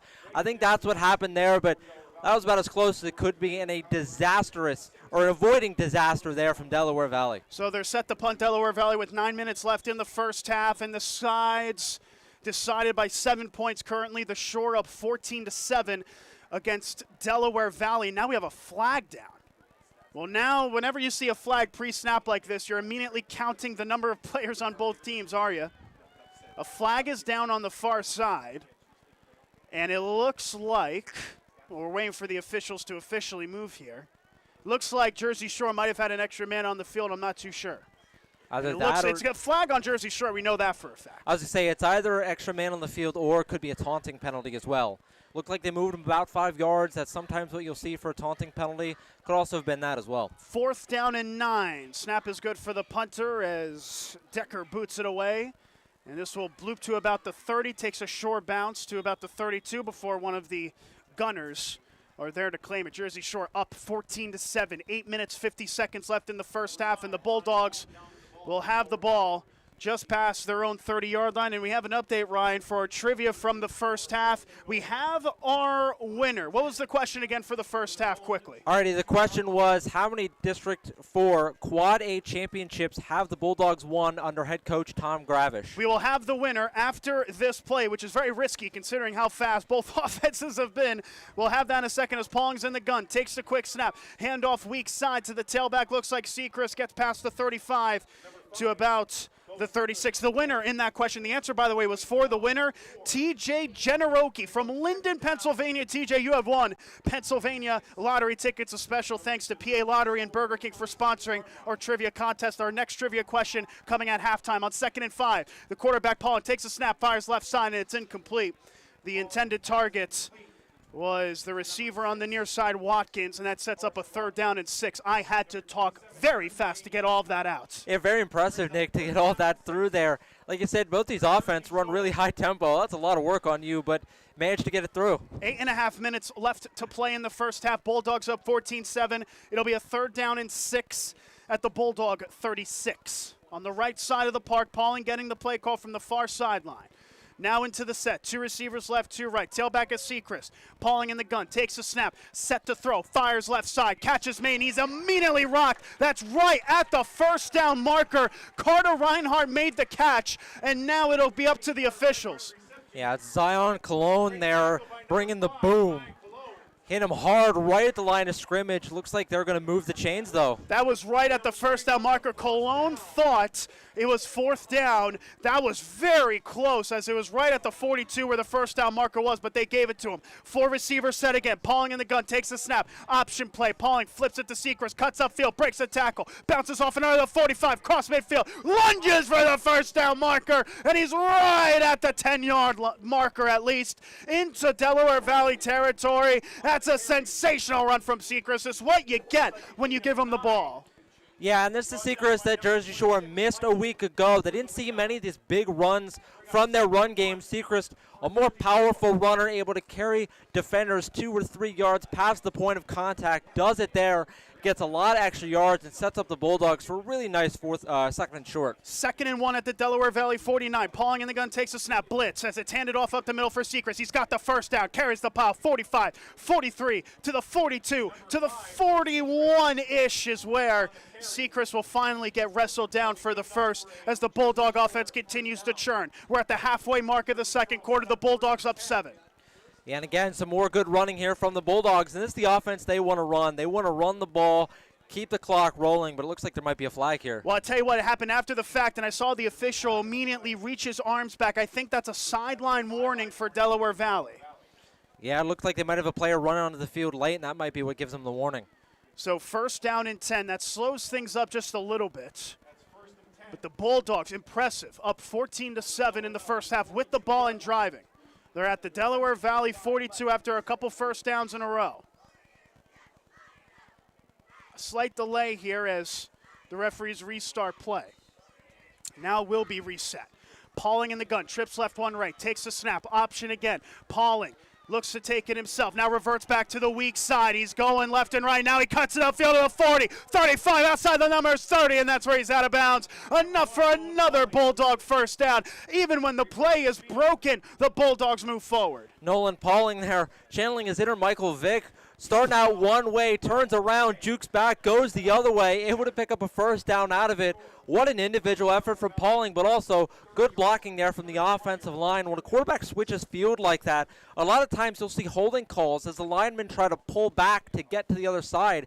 They avoid that there. A good play for the Bulldogs. 1st and 10, Pauling takes it himself in the A gap. It looks like a bit of a broken play as he got to the line of scrimmage for a 2nd down. You know, I have to say, that has to be the first time Nolan Pauling has ever been compared to Michael Vick, I'll be honest with you. Probably the first and might be the last. He will enjoy it while it lasts. 2nd down and 10 after Pauling was brought down at the line of scrimmage. Bulldogs with it at the Delaware Valley 31. Pauling is in the gun. Trips right, 1 left. Pauling takes the snap, set the throw, fires to the left side. He's got Watkins! Lunges for the end zone! Touchdown, Jersey Shore! A 31-yard throw from Pauling to Watkins. It's the 3rd touchdown of the first half, and the Bulldogs lead 20-7. And Jersey Shore loves those post routes, don't they, Nick? There it is again. Watkins starting upfield, running just that 20-yard deep post route, finds himself wide open. Pauling hits him in stride, and another touchdown. And Jersey Shore, what a start to this game. Referees stop play on the point after. That is not the first time we've seen Pauling find Watkins on the post. It surely will not be the last, as Jersey Shore actually calls a timeout on the point after. I feel like I'm watching Lock Haven football when I see escapades like that. But as the timeout's taken, a reminder, Lock Haven football is back next week, and you can listen to all the action on the Haven Nation show on the Bear Country 999 YouTube channel. Join myself and Ryan States as we dissect all Lock Haven athletics as we get set for the Lock Haven football opener against Glenville State next Saturday. So along with Jersey Shore, you get your Lock Haven fix as well. I never thought I'd turn a point after timeout into a promotion, Ryan, but here we are. Hey, it's a good way to do it, too. Again, Lock Haven football, we're excited for that, but right now we're excited to watch some Jersey Shore football as well. And on the point after attempt, Passetti, 2 for 2 today. Snap, hold, and kick. Make that 3 for 3 as Passetti splits the uprights, and the Bulldogs go up 21-7 with still 6.5 minutes to play in the first half. Jersey Shore have painted themselves in a good color here this evening. Yeah, and some good, want to take note of some good polishing up there on the field goal kicking unit as well, or the extra point unit. In this case, they struggled with that a lot in week 1 against Dallas. Multiple kicks we thought might have been tipped or blocked or almost blocked. They've done a good job fixing up the blocking schemes a bit on these extra points so far. Obviously, knock on wood if you're a Bulldogs fan, but they've done a good job so far cleaning up that side of the field, and it's paying dividends, not having to worry about the kicking as much and comfortably going up 21-7. So now as both teams get back onto the field, I'm not sure we expected this start from the Bulldogs, and it's been a very positive life for them. Up 21-7, 6.5 minutes left to go in the first half, and a lot to dissect at halftime, so stay tuned in for that. But we still have 6.5 minutes left of this half before it reaches its conclusion. Bulldogs kicking from right to left here live from Milford, Pennsylvania in beautiful Warrior Stadium as Ryan will chip this one. It will get brought back all the way to one of the return men on the right side as Newton takes it back up the middle to the 25, reverts out to the left side. He's got room to the 30, outside the numbers left side, 35, 40, and then down to the 44. Rather pushed out of bounds, but a flag is down, and we'll see what happens with the flag here. There's flags all across the field. It's like a college freshman has his laundry all over the floor at the moment as we'll check and dissect the flags. But in the meantime, Ryan, it's another case where Delaware Valley got very productive yards on the kick return. Yeah, and from Jersey Shore's perspective, that's something they need to look to clean up. They've tried the squib kicks, they've tried the straight-up kicks. Nothing so far has worked for them. I think it's the speed of Delaware Valley that's catching them off guard. But I also think the speed of Delaware Valley is catching Delaware Valley off guard. It looks like this might be in the area of another holding call and might back them up again off of what was another really good kick return. Well, the referees are talking over this a very large amount, and that tells me that there's multiple fouls on multiple players, so we'll wait for all that to dissect. And now the referees will make their excursion, and it looks like this flag might be, in fact, well, I'm not sure. I don't want to use the body language. I'm only week 2 into the football season. I'm not good at body language, Ryan. That's a mid-October type of gig for me, but now we have confirmation it is holding. That penalty is declined because of another holding. So 2 separate holding penalties on the Warriors. You weren't kidding. Maybe they were too fast for their own good there. And then a personal foul penalty as well, and that goes on the Bulldogs, I believe. So we had a personal foul penalty on Jersey Shore and 2 holding penalties on Delaware Valley. Now, because of the rules, Ryan, this is important. You can only have 1 holding penalty at a time. So the first holding penalty gets declined, the second one accepted, but with the personal foul on Jersey Shore, Delaware Valley actually gets the advantage from it. They move up 5 yards. So now here we go with their first play from scrimmage. McGarvey in the center takes the snap, play fake. He fires it deep. He wants it all, and it is intercepted. Picked off by Carter Reinhardt at his own 30 is where he's brought down from Newton. Reinhardt had a step over on Newton. He has to be careful of a flag there. A big play on the first play from scrimmage from the Bulldog defense. Reinhardt there looks like he was playing not free safety, playing center field in baseball. A wavered pass there from Gravy. That ball hung up in the air way too long. Reinhardt able to track it, make a beautiful over-the-shoulder catch, and that's what we saw last week from Jersey Shore. Timely turnovers won them the game last week. They get a big one here. Pauling first snap will flip it on the option to Seacrest. Tries to bounce outside, gets upfield outside numbers 30 to the 35, and that's where he's wrapped up for a pickup of about 5 yards on a play that really should have been a loss, but Seacrest kept the legs alive and turned it upfield for a 5-yard pickup. There's now less than 6 minutes in the first half. Bulldogs up 21-7. This has been a shocking result so far. Yeah, it's been surprising here from Jersey Shore, but again, they've done a really good job. In the gun, they go quick. A handoff to the weak side. That looks like the tailback Seacrest, who gets past the line of scrimmage and picks up another to their own 36-yard line. 3rd down and medium. Yeah, Jersey Shore running the real high-tempo offense. Makes it fun being up here with that and managing that. Jersey Shore, though, pressing their momentum, wanting to keep the ball moving quick. 3rd down and 4. In the gun, Pauling takes a snap, fires quick left side. Catch is made on the comeback to the 40. Breaks the tackle, dives for the first down marker as Watkins, and it looks like he got enough for it. He came back shy of the first down marker initially, Ryan, but on that second wave, he jumped forward past the 40 to the 43, and that was enough for the first. That's another one of those quick, simple 5-yard curl routes. Runs up the field, hits 5 yards, turns back around, looks for the ball. Good job from Pauling, hitting him in stride every time. But that's how Jersey Shore's won this game so far. A lot of quick dump-off passes. On 1st and 10, Bulldogs at their own 43. Pauling takes the snap, takes it himself, gets past the 45, and gets upended at the 48. The safety had came in late and laid the hammer on the quarterback, Paul, and he got up quickly, and it'll be a 2nd and 5. Yeah, Poling took a shot on that play, but again, like you said, getting up quickly. But again, this is what Jersey Shore wants to do. Matriculate the ball down the field. Shout out Chiefs old head coach Lamar Hunt. But that's how they're going to win this game. They want to control the clock and hopefully for them, bleed the rest of the clock out. On 2nd down and 5, Pauling in the gun, 3 receiver set, takes the snap, handoff to Harrod, the fullback, gets upfield, gets the first down, and is out to about the 46-yard line. Cash Harrod, he's having his magnum opus. Had that big 30-plus yard touchdown run, and he hasn't been used often, but when used, he's been getting 4 or 5 yards every play. That enough to move the chains. I mentioned it, Jersey Shore's goal here. They want to run the ball out for the rest half. Remember, Delaware Valley gets the ball at halftime. If they can deny the Warriors a possession at the end of this half, they can effectively go up another score if you think about it. Pauling in the gun option play, takes the snap, stutter steps now, keeps it himself outside the right numbers, gets into the 40, lunges for the first down at the 35, and that's right at the marker. He stepped out of bounds, so the clock stops with 4 minutes and 3 seconds left in the half. Bulldogs up 21-7. Here in the second quarter, it'll be a pickup of 9, a 2nd and 1. The Bulldogs keep going. They're getting better and better here. And Delaware Valley seeming just retreating, giving up yards at a lot here. They need to blitz, I think, more heavily.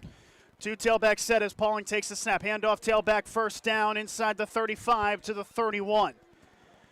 And that is very meat and potatoes, isn't it? Just handoff, fullback, Cash Harrod, get the first, and he did just that. Yeah, and like I said, Delaware Valley really struggling with the run game here. The 3-4 can have troubles with the run at times, especially up the middle. Now less than 4 minutes in the half. Pauling in the gun on first down, takes a snap, another option. Pauling tries to revert to the weak side, and this time Delaware Valley is waiting for it. Well, you learn from it, you stay home, and Noah Dello gets a TFL as Pauling gets dropped in the backfield for a 3-yard loss. And there, Delaware Valley rushes more than 4, coming with 5 or 6 there on the blitz, and able to meet Jersey Shore in the backfield. That's what Dallas did a week ago to stop the Jersey Shore offense on the ground, at least, was blitz heavy. I think Delaware Valley needs to take a page out of their book.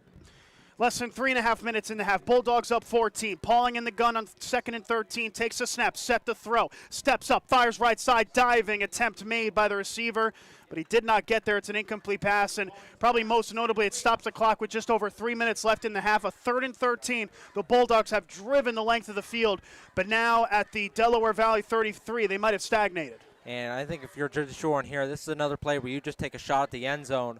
Throw it up to your best receiver. Give him a chance at the end zone. If you don't get it, look to punt and pin Delaware Valley back. On 3rd and 13 in the gun, Pauling takes the snap, set the throw, fires left side, tough play, catch is made by the receiver, but he gets brought down right as the reception was made. That's Watkins inside the 30 to the 28, short of the first down marker. 4th down, 8 to come inside the Delaware Valley 30, a decision to make. Looks like the Bulldogs offense is going to stay out there, and I think I agree with them on this call here.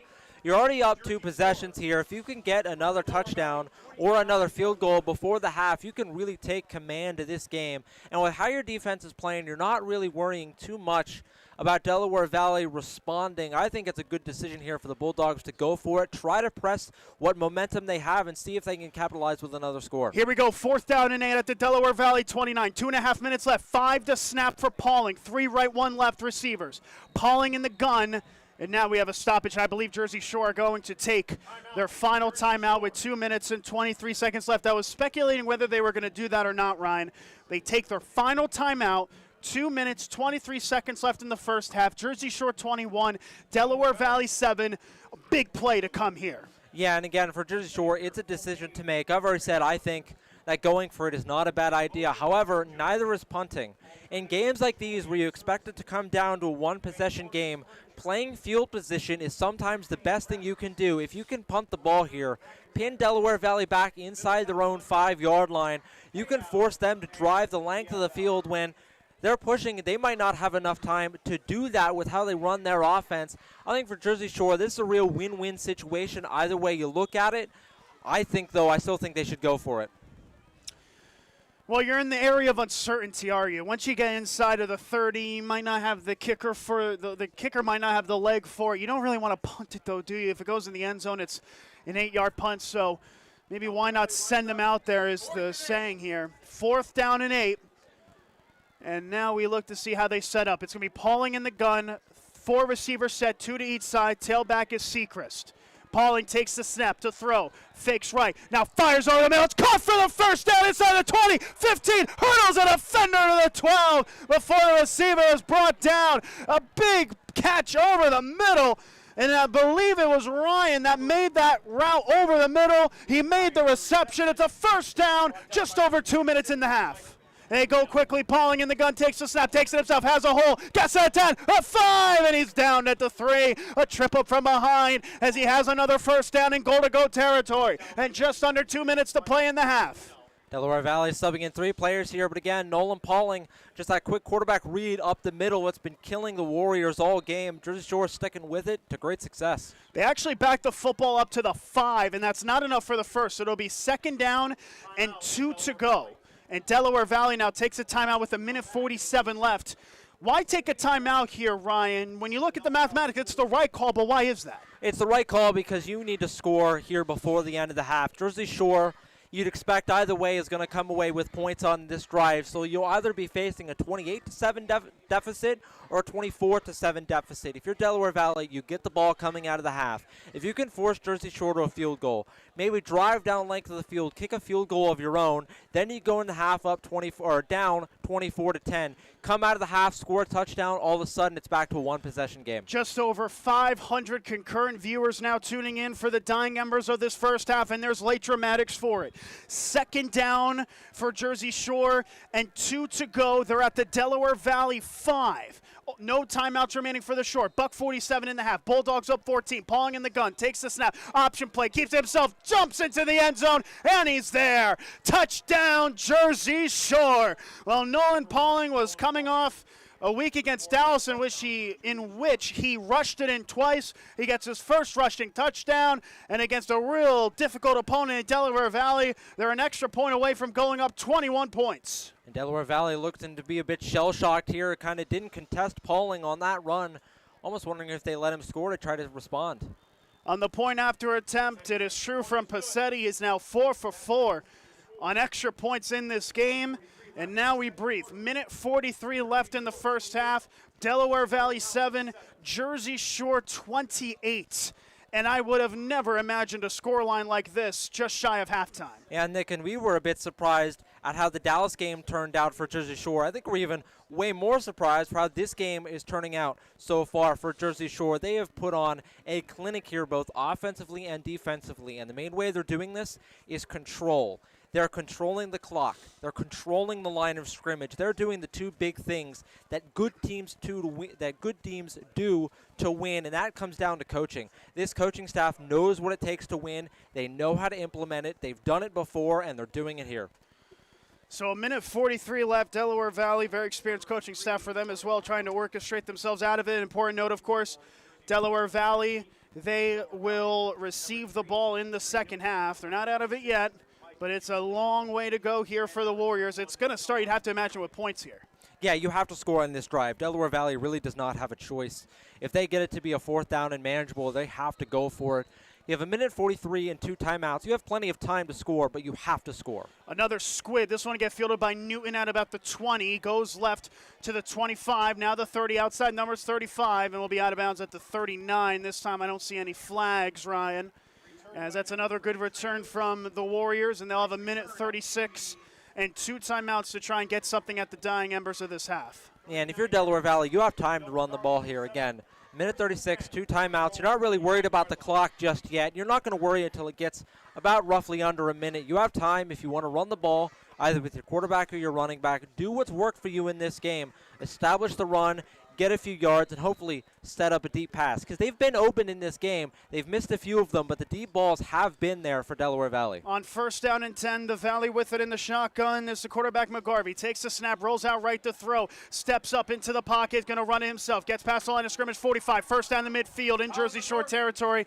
And brought down from behind at the 47 with less than 90 seconds left now in this first half. A quick stoppage to move the chains, but it's McGarvey doing it with his feet. And that's where McGarvey is best, on the move, outside of the pocket, either finding throws on the run or finding lanes to run. 2 receivers right, 2 left. McGarvey in the gun again. Takes a snap under pressure, avoids the rush, and now down he goes. A 5-yard sack as McGarvey took a tough one. Do Delaware Valley call a timeout? They're keeping the 2 timeouts in the pocket for now. The receivers have to come back to the line of scrimmage. And that's the right call, I think, to keep the timeouts. You want to be able to stop the clock if you get a big play. But McGarvey, man, did he take a shot on that play. He's still on his feet in the gun, trips right as McGarvey takes the snap. It's another blitz. He's under pressure again. Hit as he throws, and it's a diving effort near side, but incomplete. Nearly picked off, in fact, in the end of it by Carson Watkins. He's almost had a couple interceptions today. That stops the clock with 41 seconds left. Delaware Valley with 2 timeouts. Yeah, Delaware Valley now on 3rd and 14. Now you have to worry about, are you going to give Jersey Shore the ball back with a chance to respond? But if you're Delaware Valley, you can't really worry about that at this point. You have to take a shot. You need to gain at least 10 yards on this play if you want to keep hopes of points alive here. Bulldogs up 28-7 in the first half. 41 seconds. McGarvey takes the snap under pressure again. Screen pass. Catch made left side. Newton bounces off a defender. Cuts back over the middle. Gets past line of scrimmage. 45-40. Gets the first down right at the 35-yard line. A big play from Trey Newton. Well, Delaware Valley saw the blitz. They went all out on it to get the screen out, and it worked for the first. Now 32 seconds left. Clock is not restarting, and now it is. 30, 29, 28. McGarvey in the gun. Trips right. Takes the snap. Rolls out to his right. McGarvey steps up. He fires over the middle. It's caught for the first down at the 25. Spins away to the 20. It is brought down at the 18-yard line. 19 seconds left in the first half. The reception from Jacob Warlock, who had just 1 reception coming into this season. And now here we go. 19 seconds left. They still don't use their timeouts, and now they do. They use their second timeout with 19 seconds left. The Warriors with a couple big plays in a row, and all of a sudden, they're at the Jersey Shore red zone. Well, and that's why you keep your timeouts until this point in the game. Now, with 19 seconds left, you still have a timeout. And what that means is you can still throw over the middle of the field. When you don't have timeouts and you're this close to the end zone, a lot of the times you're going to target the outside of the field. It can almost shut off the entire middle of the field because you're scared if you make a completion over the middle, do you have time to get the ball back and get another snap off?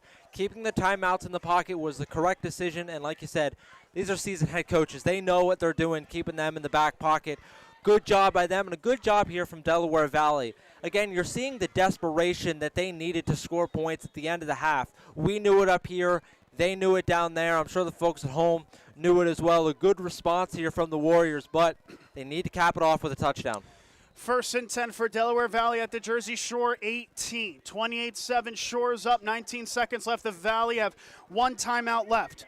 McGarvey in the gun, trips right, 1 left, takes the snap, set the throw, fires one-on-one. He looks for the end zone, and it is caught for the touchdown. Oh, on the jump ball, it was high pointed, and I believe it was Trey Newton that gets his 2nd of the night, and a big game changer for the Warriors. Yeah, as the cannon here fires off for the Warriors here in the end zone, and there it is again, Trey Newton making the catch in the corner of the end zone, almost identical to what he did on the first Delaware Valley touchdown. And Nick, they haven't been getting him the ball enough in this game, I don't think. He's made the big plays for this Delaware Valley team, and when the drives have stalled, it's because he's not gotten touches. He gets a lot on this drive, and look at the result of it. Decker on the point after. Snap, hold, and kick on the way. And just like that, the lead is cut to 14 with 13 seconds left in the half. Bulldogs 28, Delaware Valley 14, and maybe the Warriors have a little bit of bite left. Yeah, again, they need to score a touchdown on this drive because they gave up the touchdown to Jersey Shore. They needed to respond with 7 of their own. A really good job here by Delaware Valley, and you're seeing the seasoned team that this is. It didn't look like they panicked when they went down 28-7, and because, again, they get the ball out of half. If they can put another drive like that together, score again, score another touchdown, all of a sudden Jersey Shore comes up from feeling comfortable, up 21 to only being up 7. A real game changer is that Delaware Valley starts with the ball in the second half, and it's that little nugget of information that's hovered over the heads of Jersey Shore all of the sudden. Still leading 28-14, just under 13 seconds left. You would imagine that it is the end of the first half in terms of the scoring, but there's still 13 seconds left for both teams to change that. Decker will send it away, 2 back deep to return for the Bulldogs as the Warriors have a final twist of the tail potentially in this first half of play. So Decker will send this away. 2 back deep to return here for the Bulldogs. Watkins and Reinhardt typically stationed. As the drum line for Delaware Valley will lead into the crowd as this one will get booted away. This one has been in the end zone every single time, and that will be the case here as Watkins lets it go into the end zone for a touchback with exactly 13 seconds left. You would imagine Jersey Shore wouldn't try anything too cute here. Yeah, they expect take a knee, go it into the half. Even though you give up the points at the end of the drive there, you're still very happy with how this first half has gone. Trust your defense to come out, get a stop in the second half. There's no point running a real play here. Just take it to the half. On first down, 10 to go. And what might be the final play of this first half. Pauling in the gun takes the snap, handed off weak side Sechrist. He's met by a pile. He'll be down at the line of scrimmage. Delaware Valley, the only one with a timeout left. They'll let the clock run out. And that is how a thrilling first half of action at Warrior Stadium in Milford, Pennsylvania ends. A second half to go, and we still are in the books for a potential good one here in the northeast part of Pennsylvania. A 28-14 score, Ryan. Your thoughts on the end of a rapturous first half of play? This has just been a clinic here for Jersey Shore. They've come out and done everything they want to do. Like I said, move the ball down the field bit by bit. Take the deep shots when they're available. Some really good timing on some of those deep shots. And defensively, shut down the run, force the deep passes. Done a good job at stopping them for the most part. Not so much there at the end of the half. But if you're Jersey Shore, you're really happy with where you're at. And if you're Delaware Valley, you're feeling a lot better going into the half than you would have been down 28-7. That drive there at the end of the half gives you a lot of good things to look at going into the locker room. While Delaware Valley may not be happy with where they're at, I think they're much happier than they would have been down 28-7. So at halftime, the score, Jersey Shore 28, Delaware Valley 14. Halftime coverage is coming up next. You're tuned in to Jersey Shore football on the Bear Country Sports Network. Now's the time to reserve space for your pup at Sweet Dreams Pet Resort on Sunrise Lane in Mill Hall for this fall and winter. Individual indoor suites for your best friend featuring raised dog beds, grooming on site, air conditioning, radiant heat, and an outdoor playground. Take advantage of weekday doggy daycare, 570-377-0340. Fully licensed and insured, fully staffed with on-site security at all times. Online at sweetdreamspetresort.com and on Facebook. Sweet Dreams Pet Resort, where we treat your dog like family. It seems like there's an automotive parts store on every corner, and they all probably have the part or product you need.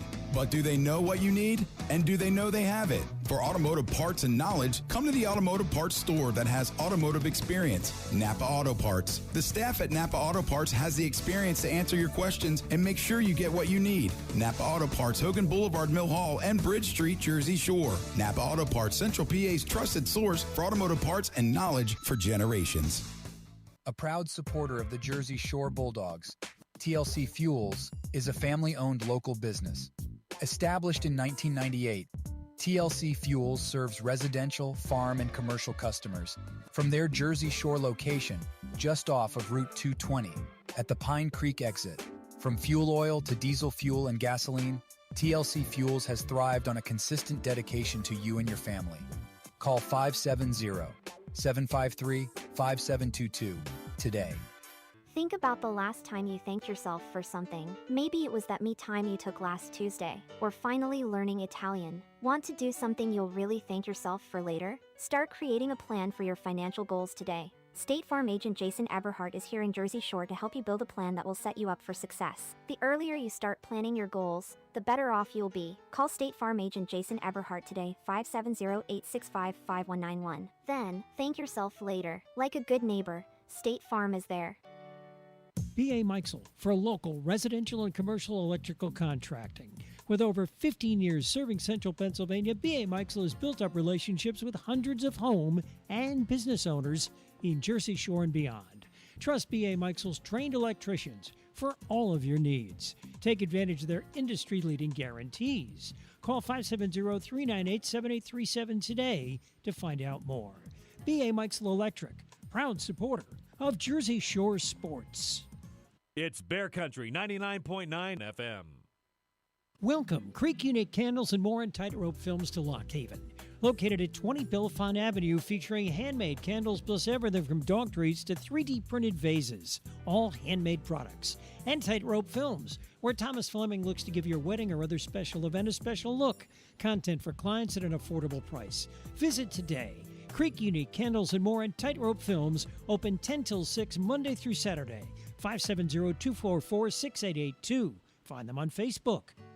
It seems like the cost of everything is on the rise, but Erie Insurance can help make sure your auto insurance premium isn't one of them. Avoid rate increases with Erie Rate Lock. Even if you have a claim, your rates won't go up until you change a car, driver, or address. Your local Erie agent is Brigandy, Gleghorn, and Hafley. Get a quote today. Erie Rate Lock is not available in all states. Other conditions and limitations at erieinsurance.com. Go to erieinsurance.com for company licensure and product details. Fred Ham Disposal has proudly served the community with residential and commercial trash removal for the last 55 years. They're a family-owned company that cares about the environment and their customers, providing extensive trash removal and recycling options. Their fleet of trucks provide reliable pickup service, and they give you a chance to pay your bill online. Fred Ham Disposal, here for you. Call 570-398-1814. Fred Ham Disposal. Yearning for the taste you love? Then visit the Twilight Diner in Loganton. Tasty, fresh-made food, open for breakfast, lunch, and dinner. Choose a burger, homemade pizza, stromboli, or anything on their menu on their Facebook page. Listen to your taste buds. Call the Twilight Diner for takeout, 7 a.m. until 9 p.m. every day. The Twilight Diner, 603 North Mill Street, just off the Loganton exit of Interstate 80. Call now for takeout, 570-725-3911. Get ready to hit the road with these great trips in October through Susquehanna Trailways. On the 2nd, it's Fall Holiday Mystery. The 4th, the Rail to Trails Bike Ride. On the 5th, the DC National Zoo. The 15th, Lehigh Gorge Train Ride. And on the 19th, Boo at the Philadelphia Zoo. Call Susquehanna Trailways, 570-322-5361, weekdays between 8 and 4. Check the Trailways Facebook page and website for more info. Hit the road with Susquehanna Trailways. Bear Country 99.9 FM. Halftime live from Milford, Pennsylvania and Warriors Stadium, and the Bulldogs are barking and they are biting in the first half. At the halfway mark, it's Jersey Shore 28, Delaware Valley 14. Once again, alongside director Tom Fleming and color commentator Ryan States, I'm Nicolas Severini. We're live 3 hours from Jersey Shore in central Pennsylvania here in Milford for this one. Ryan, a very impressive half for Jersey Shore. And if it wasn't for what Delaware Valley did in the dying embers, I would say Jersey Shore are in a really good place. But with the Warriors getting a late score, they've shown that they have the ability to come back in this. Yeah, the Warriors showing a lot of fight there at the end of the half. But, Nick, like you said, about as good as a half as you could have asked for if you're a Jersey Shore fan, scoring 28 points up on the board and doing it the way they want to do it. Again, like I said, this is the offense they want to run. A lot of short runs on first down, a lot of option plays, whether it be read option, quarterback power, triple option with a flip out to the running back. This is the offense that Jersey Shore is going to run this year with a very mobile quarterback. And it's a good reassurance and good confidence builder here so far for them that offense is working. The defense having a good day as well, defending the pass, leaving a little bit more open downfield than I think they would like, but overall a really good half from the Bulldogs. Cash Herrick got the scoring started, a 30-plus yard dash from the sophomore that opened it up. Delaware Valley would find a response as Colin McGarvey found Trey Newton to cap off an excellent drive to tie it up once again. And then the Bulldogs would start to roll. 21 straight points as Nolan Pauling, Bo Sechrist, and Carson Watkins all got touchdowns to go up at one point 28-7. And then another connection from McGarvey to Newton made it 28-14, your score at the half. When we return, we will have more halftime coverage next. You're tuned into Bulldog football on the Bear Country Sports Network. Reliable. That word sums up Hollick's Colon Oil in Jersey Shore. Stocked and ready to go for fall and winter, Hollick's is a phone call away, 570-398-1190.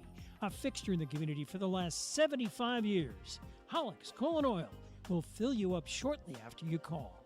Hollick's Colon Oil, 248 Locust Street in Jersey Shore. Hollick's Colon Oil, 570-398-1190.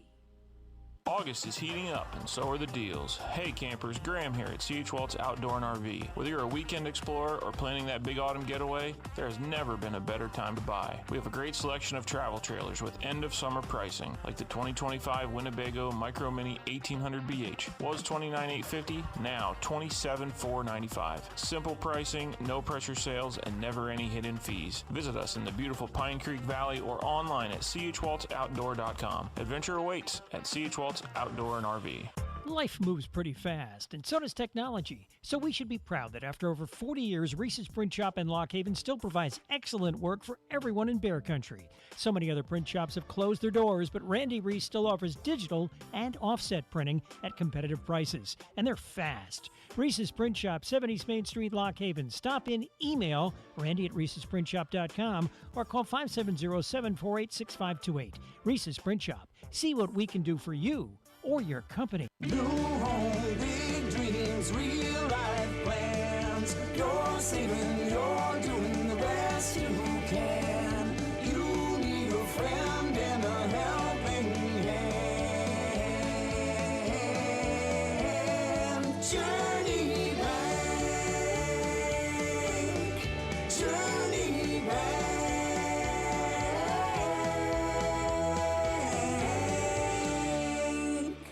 Since 1925, Erie Insurance has been providing protection. Auto, home, life, business, and flood insurance. Annuities, too. Get a great price and the service you expect from your local Erie agent, Fager Insurance Agency in Lock Haven, serving the area for the last 57 years. Find out why over 90% of Erie Insurance customers renew year after year. Call 570-748-3570 to get a free quote. Fager Insurance Agency, 511 East Church Street, Lock Haven. Cutting Edge Country, WQBR, The Bear. Charles Construction is a full-service site development contractor performing all phases of residential and commercial work. Excavation, foundations, sewer, water, and underground utility installation. Paving, too, also working with the natural gas industry. Community-oriented, Charles Construction supports the Jersey Shore Bulldogs. Call today, 570-753-3595, located in Avis at 858 East Central Avenue. Charles Construction, serving the community for the last 54 years. Celebrate Labor Day with the Flex Steel Labor Day sale going on for a limited time at Kleiny's Home Furnishings. Now, all Flex Steel 35% off. Save on sofas, chairs, love seats, reclining furniture, and sectionals. Lift chairs, too. And don't forget Flex Steel's lifetime warranty. For a limited time at Kleiny's Home Furnishings, Route 150 between Woolwich and Avis. Free delivery. Online at Kleiny'sFurniture.com. From mowing to harvesting and taking care of snow, Daughter Equipment just south of Mill Hall on Route 64 has what you need to get it done. Want to keep your home warm and cozy? Check out the Crown Royal Outdoor Furnaces. If you're cutting your own firewood, Daughter Equipment is your steel dealer. Daughter Equipment for Kubota, Honda Power Sports, Suzuki, Land Pride, steel, trailers, and accessories. See it all now at Daughter Equipment, just south of Mill Hall on Route 64. Visit us online at DaughterEquipment.com. Moms and dads, do you wish you could know where your kids' shoes are at all times? Now you can with Skechers' newest Apple AirTag compatible sneakers, Find My Skechers. There's a clever hidden AirTag compartment under the shoe's insole. It's sleek, secure, and your child can't feel or see it. Then you can check where your kids' shoes are on the Find My app. Plus, they're available for boys and girls. Get Find My Skechers at Skechers.com, a Skechers store near you, or wherever kids' shoes are sold. Apple AirTags sold separately. Looking for a great time in Avis? Head to Mother Carol's Midtown Bar, the friendliest place in town. Grab a cold beer or malt beverage, soak in the good vibes, and meet the amazing bartenders and friendly crowd. Challenge your friends to PA skill games or shoot some pool. And yes, smoking is permitted. Family owned for 49 years, you'll find us at 111 West Central Avenue in Avis. Open 3 to 10 Mondays, 11 to 10 Tuesday, Wednesday, Thursday, and 11 to 11 Fridays and Saturdays. WQBR 99.9 FM. And welcome back to Warrior Stadium in Milford, Pennsylvania. You're tuned into Jersey Shore football on the Bear Country Sports Network. Ryan States alongside me, as well as Tom Fleming, our excellent director. I'm Nicolas Severini. Over the last couple of years, the Bear Country Sports Network, in partnership with both Jersey Shore High School and Central Mountain High School, have raised funds to donate helmet caps to the high school teams of both Jersey Shore and Central Mountain. Both sets of caps are being worn during practices and scrimmages throughout the year and throughout the near future. And coming soon, we are set, the Bear Country Sports Network, are set to have a new fundraiser for the middle school of Jersey Shore. Keep an eye out in the coming weeks for details on that fundraiser. A special shout out to Dave and Karen Stratton, who always do so much for us, the three of us who are here in the press box, Ryan, Tom, and myself, and all that they have done for the community as well. Back here at halftime, though, a great coalition of viewers still tuning in. Even though it's halftime, we appreciate you all. And for your reward, we have our second trivia question of the night. Here is how this is going to work. Ryan States, our excellent color commentator, is going to read a trivia question that has to do with Jersey Shore football. If you think you know it, call the radio station at 570-769-2327 for information. The first trivia question was won by TJ Generoki from Linden, Pennsylvania, who won lottery tickets. Congratulations to TJ. Call the station for that. Now we are on to our second trivia question of the night. Ryan, first one, I think a lot of people already knew the district titles that were won in the Tom Gravish era in 4A. This one, a little bit trickier, and if no one gets it right, we're going to do a closest to the pin challenge. Closest to the number without going over. Ryan, what is the question? And Nick playing some Jeopardy rules, but with this one, but here it is already. What is the total capacity of Jersey Shore's home Thompson Street Stadium? I'll read that again. What is the total capacity of Thompson Street Stadium? Call the station number 570-769-2327. If multiple people get it right, you get put in a drawing. The winner will be announced during the third or fourth quarter. Seemed like it was a lot of fun. I was told we actually had a lot of people call into the station as the cannons blast on the Delaware River for the return of the Delaware Valley Warriors. You know, it's funny. We're just learning about where the stadium is. It's my first time, of course, here. We are about less than 100 feet away from the Delaware River itself. That's why the cannons and everything go out. A lot of history associated with this part of the country, a lot of history with this stadium. And I also want to give one more shout out before we go to our final break, before the resumption of the game. This has been probably the best we have ever been treated by an opposing team, an opposing press box. We receive food at halftime. Every single person that we have met have been nothing but generous, gracious, and kind. We exchanged some jokes prior to the game, exchanged some jokes at halftime. They have been incredible. And an excellent group up here in the press box, from opposing radio to public address to scoreboard and everywhere in between. So a special thank you if you're tuning in to all the Delaware Valley faculty and staff behind the scenes. You guys do an excellent job. You've made us feel at home 2 hours and 45 minutes from Jersey Shore. We'll take one final break. When we return, it is second half kickoff from Warrior Stadium. You're tuned in to Bulldog football on the Bear Country Sports Network. Now's the time to reserve space for your pup at Sweet Dreams Pet Resort on Sunrise Lane in Mill Hall for this fall and winter. Individual indoor suites for your best friend, featuring raised dog beds, grooming on site, air conditioning, radiant heat, and an outdoor playground. Take advantage of weekday doggy daycare, 570-377-0340. Fully licensed and insured, fully staffed with on-site security at all times. Online at sweetdreamspetresort.com and on Facebook. Sweet Dreams Pet Resort, where we treat your dog like family. It seems like there's an automotive parts store on every corner, and they all probably have the part or product you need. But do they know what you need? And do they know they have it? For automotive parts and knowledge, come to the automotive parts store that has automotive experience, Napa Auto Parts. The staff at Napa Auto Parts has the experience to answer your questions and make sure you get what you need. Napa Auto Parts, Hogan Boulevard, Mill Hall, and Bridge Street, Jersey Shore. Napa Auto Parts, Central PA's trusted source for automotive parts and knowledge for generations. A proud supporter of the Jersey Shore Bulldogs, TLC Fuels is a family-owned local business. Established in 1998, TLC Fuels serves residential, farm, and commercial customers from their Jersey Shore location just off of Route 220 at the Pine Creek exit. From fuel oil to diesel fuel and gasoline, TLC Fuels has thrived on a consistent dedication to you and your family. Call 570-753-5722 today.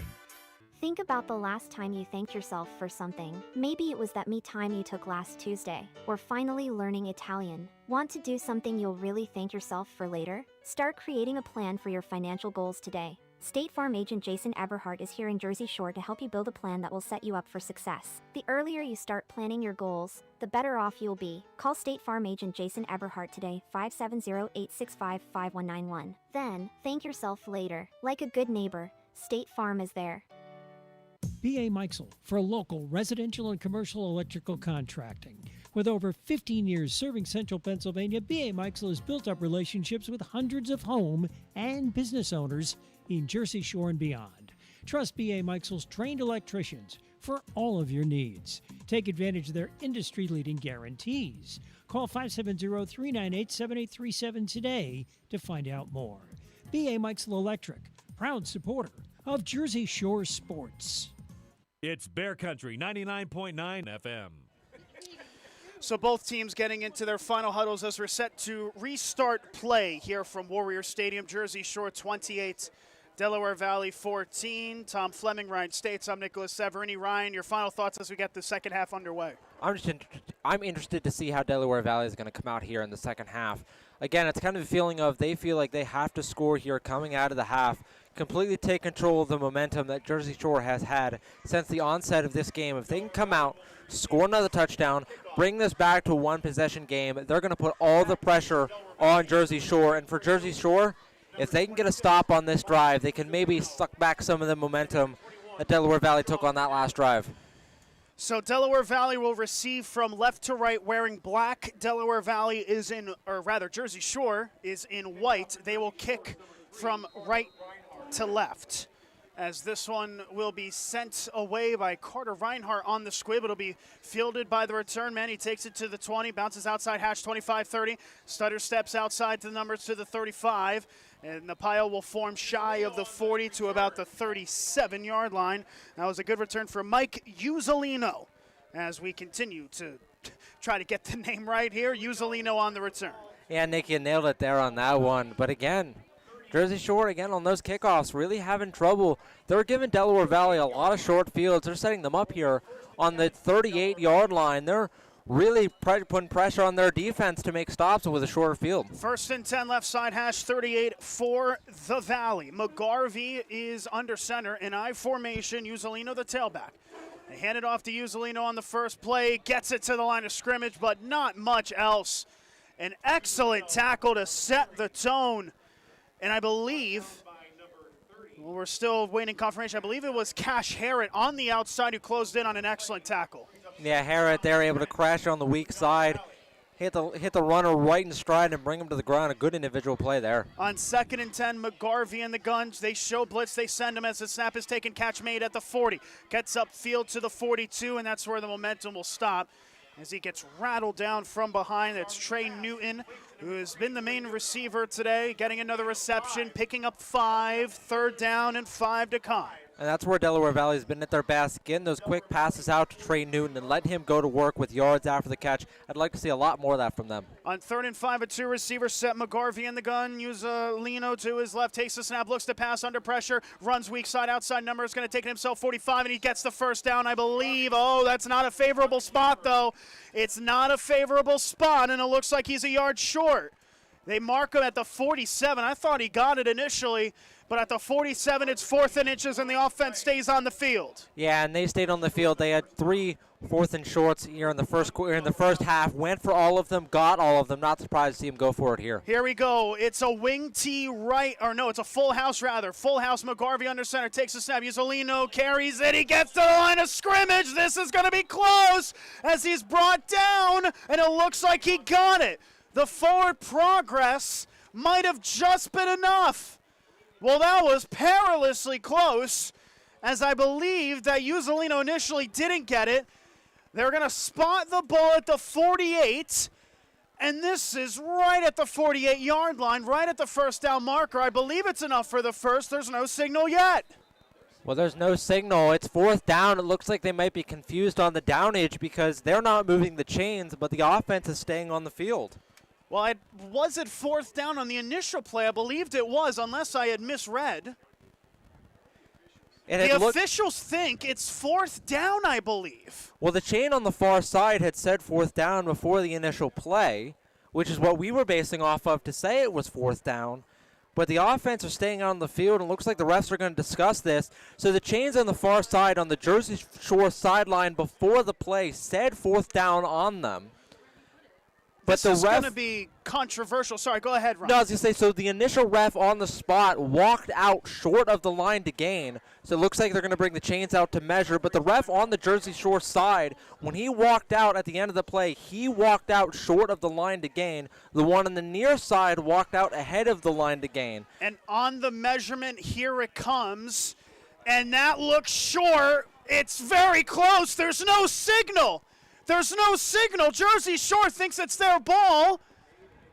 And now, after a real delay, I think the referee on the far side called for a change of downs, and I believe it is. Well, it looks like they had to get the index card out potentially to see.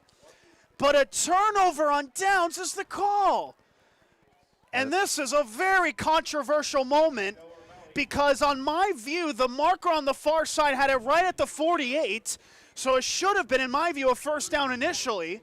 But when they did the measurement, it was inches short, maybe just an inch, and Jersey Shore has the football.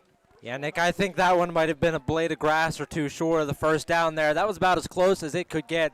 Jersey Shore, though, gets the break, and now getting the defensive stop. If they can put more points up here, they can go back up 3 possessions. So now here's Pauling taking the snap, handoff Seacrest up the middle, past the line of scrimmage, brought down left side hash 45. A quick dash for Seacrest, who gets to the Delaware Valley 45. We're seeing the same thing Jersey Shore did last week, running the ball up the middle. And Seacrest took a beating in last week's game, doing the same here. That's the offense they want to run. Delaware Valley not done a good job at stopping it up the middle so far. I'd like to see them again blitz some linebackers up the middle, try to force Jersey Shore to run to the outside. 2nd and 7, Pauling in the gun, rolls right on the snap. Eyes forward, runs out of time, reverts back to his left. Pauling fires on the left side, wide open. He makes the catch at the 15 and is immediately wrestled down as Bo Seacrest out of the backfield, cut it all the way up the field, had to come back for it so the defense caught up. The Seacrest wide open on the reception as Pauling bought time. Oh, this guy's got confidence. Seacrest leaked out of the backfield, found himself wide open. Pauling reading the field right to left, came back to Seacrest at the last possible moment. Want to throw on the run to get him the ball. On 1st and 10, Pauling, low snap, recovers, takes it upfield, past the line of scrimmage, will get wrestled down immediately as Estevez and Conkling, the middle linebackers, both combined after a pickup of 2. A 2nd and 8, 9.5 minutes left in the third. Jersey Shore 28, Delaware Valley 14, and Bulldogs, they look to go quick. So 2nd down and 8, 3 receivers set, 2 right, 1 left. Pauling in the gun, takes a snap option, flips it to Seacrest. He's got room, 10, 5, lunges into the end zone, runs over a defender for the score. It was Cash Harrod, who stuck the shoulder pad down and lunged into the end zone. Oh, what a truck move from the sophomore. Harrod there, a good run and a good powerful way to end the run. Saw the defender coming at him, meets him at about the 2-yard line. Puts the shoulder down, leads right into him. His momentum carries him forward into the end zone. That's a third big-time run for Jersey Shore that ends in a touchdown. And the Shore are finding themselves up 35-14. Pending the extra point as a flag comes down.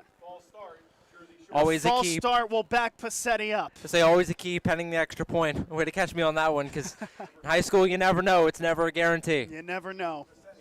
I'm going to tell you what, there was an old segment on ESPN, NFL Live, called Jacked Up. Cash Harrod laid the hammer down on that one. That was a sensational run, and a brick wall was broken on the touchdown. And now showing off the height and the speed a little bit there was the Jersey Shore kicker, Jaden Passetti, as he drains the point after with plenty of room to spare. So with 9 minutes left in the third, Jersey Shore 35, Delaware Valley 14.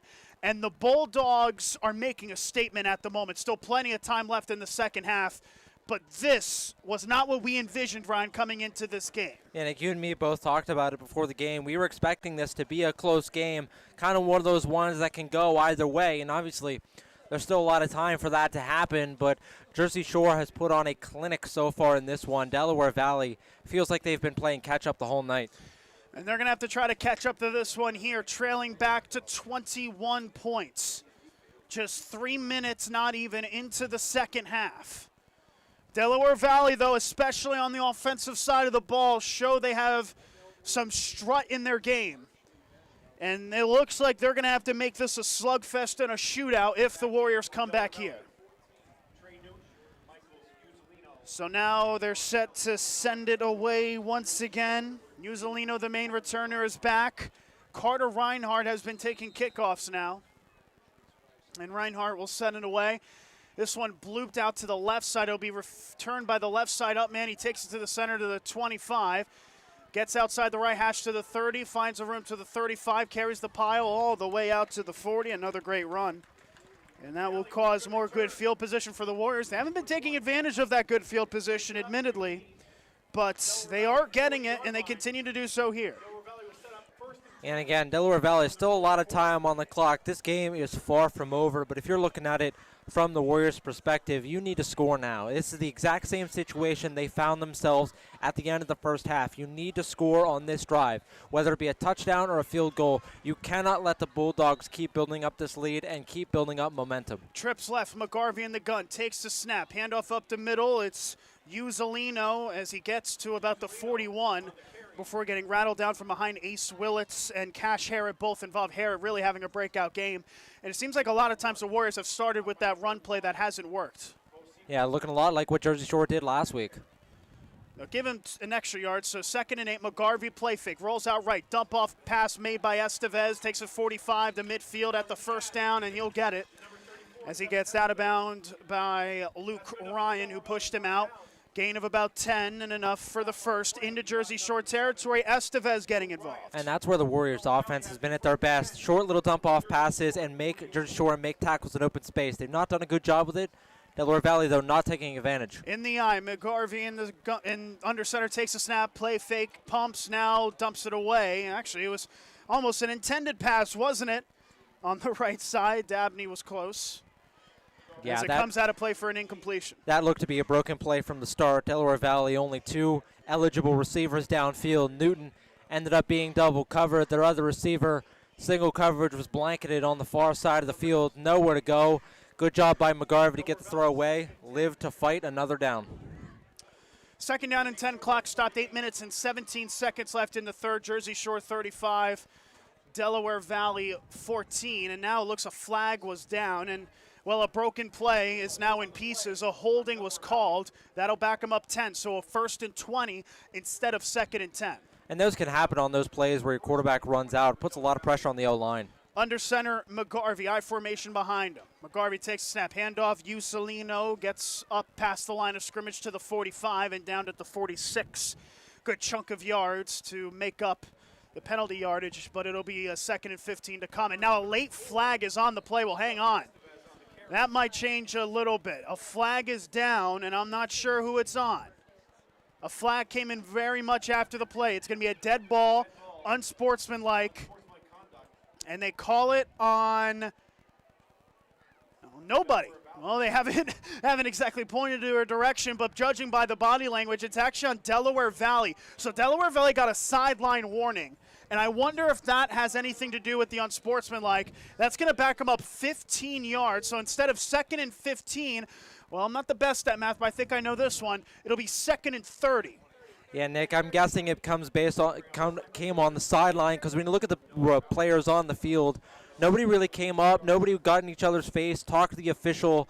Must have been a thing of either a player or coach yelling from the sideline. Like you said, got the sideline warning earlier in the game, gets a second one, and gets a costly penalty. 2nd down and 30 for Delaware Valley. They have it at their own 32. They need to get to the Jersey Shore 38. McGarvey in the gun, motion man left to right. McGarvey takes the snap, 5-man rush, quick throw left side, diving catch by Newton out to the 37. But Newton, who had to dive to make the catch, wasn't able to stay on his feet, picks up about 5. And Nick, on a drive where said beforehand that you need to get points on this drive, having a 2nd and 30 is about as detrimental as it can be. Delaware Valley is going to need a miracle after backing themselves up into this hole. They need a miracle to get out of it. On 3rd down and 25. They're going to need something here. Trips right, 1 left. McGarvey in the gun. Usolino to his right. McGarvey takes the snap. 5-man rush. It gets picked up. McGarvey has time. Fires over the middle. It's intercepted. Picked off at the 40. Takes it across midfield. 45. And is wrapped up at the 40.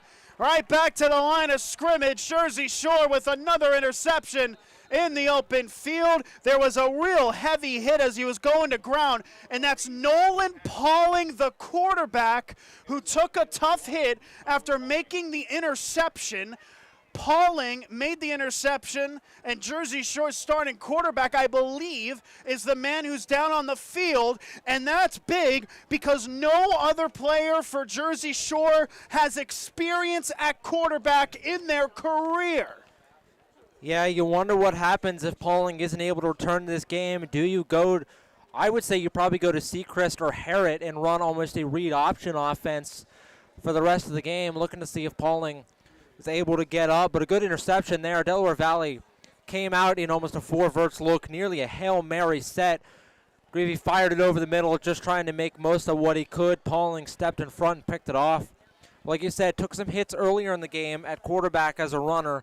Took a real hit on that interception return, and if you're a Bulldog fan, all you're hoping to see is him get off the field. Pauling off the field. He will be helped off on his own strength. Hayden Kelly took snaps at quarterback in the spring game. He is a potential nominee to play quarterback. There is a new quarterback in the game. I believe that name is Carson Watkins, the wide receiver. So Carson Watkins, who attempted a couple of passes last season, in fact, as a receiver, at quarterback for the Shore. This is incredible. 7 minutes, 16 seconds in the third. Watkins is the new quarterback. The 2-receiver, now 3-receiver set, 2 right, 1 left. Sechrist and Harrod are the tailbacks. We have a slight change because they need to switch the football on the field. But we're going to see Carson Watkins at quarterback. And all teams, no matter if you have 1 quarterback on the depth chart or if you have 10, everyone has your emergency quarterback option, which is your position player that if worse comes to worse, you feel the most confident in stepping in at quarterback. We've seen it happen a few times due to strenuous circumstances. The Broncos in the COVID year had a wide receiver play quarterback. His name escapes me at the moment, but he was their emergency quarterback. Christian McCaffrey for the 49ers did so in an NFC Championship game a few years ago. He was their emergency quarterback, and it looks like for the Bulldogs, it is Carson Watkins who is going to be asked to step in. Question is, are they going to let him throw the ball, or is this going to be more just a full-on read option offense? As we await a delay, I'm admittedly not sure what the delay is for. Something happening on the near side potentially outside of the play. It looks like a player for Delaware Valley is down on the near side. Getting some cramps is my belief, at least. The player that's down is Mike Usolino. That's a big drop as well. So arguably 2 of the most important players for both teams are now potentially dealing with cramping, and we believe it's cramping. Watkins, though, the quarterback. And a 3-receiver set. How risky do you want to be? You want to get to the craps table, throw some dice? Here we go. Watkins in the gun, takes the snap. Handoff Sechrist, bounces back to the weak side, gets upfield, gets inside the 35 to the 30, spins away for the first down, and gets dropped at the 26. But another big gain. They'll call it about 11 as they'll spot him back closer to maybe the 27, but another flag comes in. Well, Nick, I'll tell you what, you might not need to run the. You might not need to throw the ball if Bo Sechrist is running like this. Another great run. Looks like it's going to come back due to holding. But the Shore offense overall doing a really good job running the ball. I don't think you're going to see Watkins throw a lot. Maybe a few sprinkle in short passes, get him comfortable and confident throwing the ball. But I don't think you're going to see much of throwing from him, at least for the rest of this third quarter. The holding is a spot foul penalty, and the holding came 12 yards up the field. So now we're going to see Pauling back into the game. So it was just cramping. Nolan Pauling is in. Carson Watkins comes out. In the game is Luke Thompson playing receiver in the slot. A first down and 8 for the Shore. Pauling in the gun. Takes snap. Handoff here. He gets free and he's loose. Inside the 30, 25, 20 and is wrapped up inside the 20 to about the 18-yard line. And this running game keeps producing. Yeah, we talk about Bo Sechrist a lot pre-game. Give Harrod his flowers as well. Harrod having the game of his life. 2 touchdowns, another big run there of over 10 yards, setting the Shore offense up near inside the 20. On 1st and 10, Pauling will hand it off again. Weak side, gets upfield to the 15, lunges forward past the 10 to the first down marker right at the 8-yard line. This one will depend on the spot. Cash Harrod continuing to get fed. Looks like they're going to mark him just at the line, maybe a yard short. But again, another good run there for Jersey Shore inside the 10-yard line. 6:28 left to go in the game for the Bulldogs. Just trying to chew off as much clock as he can. 1st and goal at the 9. Pauling handoff. Sechrist gets to the 5, 4, 3, 2, and down at the 1. Oh, Sechrist was so close to that one. 6 minutes and 15 seconds left. And the clock has stopped at the moment. I'm not entirely sure why. Clock has stopped with 6:18 left in the 3rd. Bulldogs up 35-14. And now, 2nd and goal inside the 3. Pauling is in the gun. Handoff Sechrist, and he is in untouched. Touchdown, Jersey Shore. 2nd rushing touchdown of the day for Bo Sechrist. And the Bulldogs are making a statement. 41-14 with the extra point pending. And this running game that averaged just 2.9 yards a carry against Dallas is doing something special tonight. And it's been all up the middle, not really many passes or runs outside the numbers. They're running up the middle, straight up the gut, and finding a lot of yards out of it. Jaden Passetti's point after splits the uprights. And the Bulldogs up 42-14 on the road against Delaware Valley. 6 minutes and 7 seconds in the 3rd, Ryan. And you're looking at me with a little bit of a shocked expression. I don't blame you. Yeah, it's really surprised how this game has gone. Again, we both thought this was going to be a close game. Right now, Jersey Shore is taking it to the Warriors in every way possible. On the defensive side of the ball, controlling the line of scrimmage, stopping the run, forcing Delaware Valley into 3rd and longs, either by tackles for loss or a lot of the times Delaware Valley having their own penalties, and offensively controlling the offensive line, getting 5 yards per carry, not having the running backs be touched until 3 or 4 yards up the field. They have put on a clinic in this game, but there's still a lot of time left. They can't get complacent. They have to wrap this game up. Passetti now 6 for 6 on point afters, as Reinhardt will send it away 3 back deep to return here for Delaware Valley in a game that has left both fan bases aghast for very different reasons. Reinhardt sends it away. Uzzoloni will field it on the bubble at the 15, 20, 25, 30. Outside the left, numbers to the 34. And that's going to be around where he gets brought down. Mike Uzzolino on the carry. And now this Warrior offense will look to get back in it. Yeah, Uzzolino looked to have a little bit of trouble there with the squib kick, and those are always hard to field. If you're a player, they take such weird bounces when they're hitting the turf 3 or 4 times before it gets to you. You never really know what way that ball is spinning. It can be really hard to catch it. Honestly, I'm surprised Delaware Valley has done such a good job on the returns despite the squib kicks. Sorry, so give credit to Uzzolino for that. So 1st and 10, left side, hash 33. McGarvey in the gun, trips right. Tailback is Uzzolino. McGarvey takes the snap, rolls out to his right, the pass, steps up. He's going to fire right side. Catch is made right at the first down marker. It looks like on the comeback he'll be just a yard shy, we believe. But no, the near side official says it's a first. Trey Newton on the catch, and Newton is now slow to get up. More cramping happening on the field. Yeah, we talked about it last week, and it's still true this week. When you're in those first 3 or 4 weeks of the season, you're going to see a lot of these cramps happen a lot as players still get used to playing these games. Because when you only do 1 or 2 scrimmages in preseason, yeah, you have live practices, but none of that really prepares you for the game time speed and the hits that you're going to take on these Friday night games. So you're going to see a lot of cramping, a lot of players come off for a few plays, get stretched out by the trainer, and come right back onto the field. Looks like it's going to be the same for Newton, but Newton, what a star he has been for this Delaware Valley team. The real bright spot of this offense. 2 touchdowns in this game already, and has been a real showstopper with his ability to make plays after the catch. There's no doubt that the next level beckons potentially for Trey Noon, only a sophomore, but is such a key part of a Delaware Valley team that is really expected to compete at this region of Pennsylvania, and unfortunately he is still down on the field. And we hope the best for him as he is tended to by the medical staff, the excellent medical staff here at Warrior Stadium. As the clock stands, it's 5 minutes and 44 seconds in the third. Jersey Shore 42, Delaware Valley 14. Newton will thankfully, and this is a good sight, get off the field on his own strength.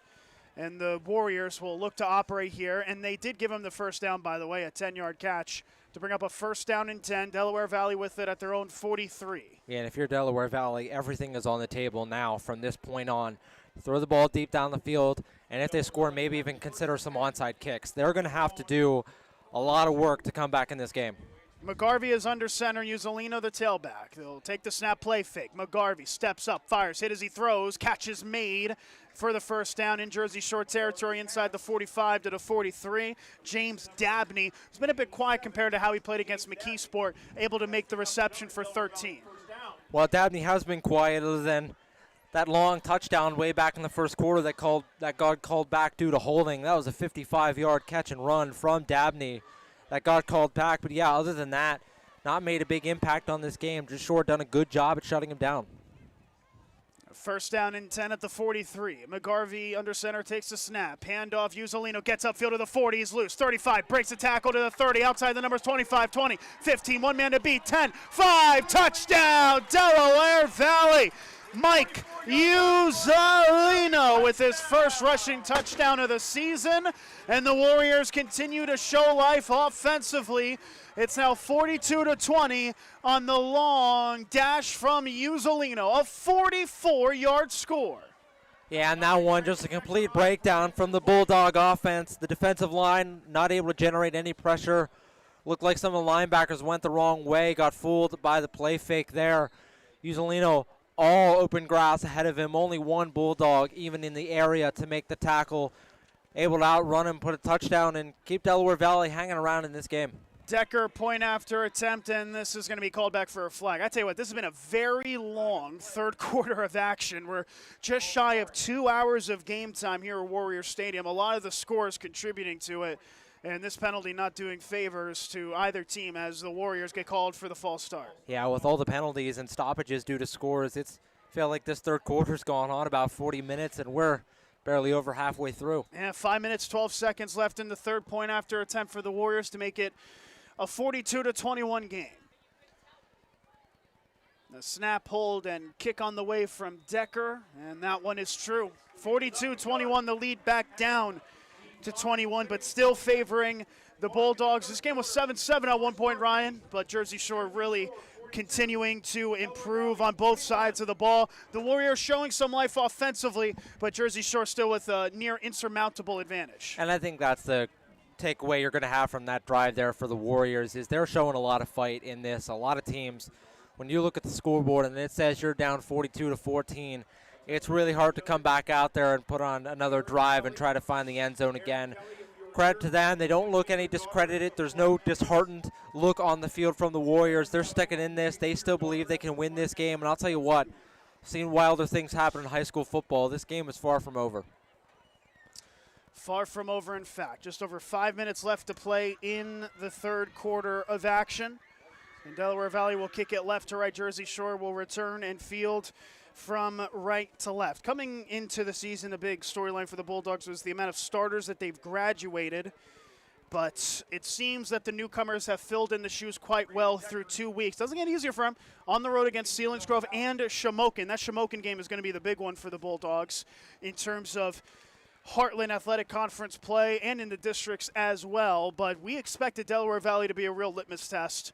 And while they have conceded now 3 touchdowns, they still lead 42-21 in the process. Yeah, and if you're a Bulldog fan, the big takeaway you want to have this is a 5A school versus a 4A school. Delaware Valley, you look at the roster here, nearly double the size of Jersey Shore. Jersey Shore, a lot of their players play both sides of the ball. Delaware Valley only has 2 or 3 that do so. To come out here and have a performance like this against a bigger school with more depth is really impressive showing from the Bulldogs, and maybe showing that this team is maybe just like those Bulldogs teams of old. Decker sends this one into the end zone for a touchback. The Bulldogs of Jersey Shore, of course, a longtime contender, districts and nationally as well, made, of course, the state's Final Four half a decade ago.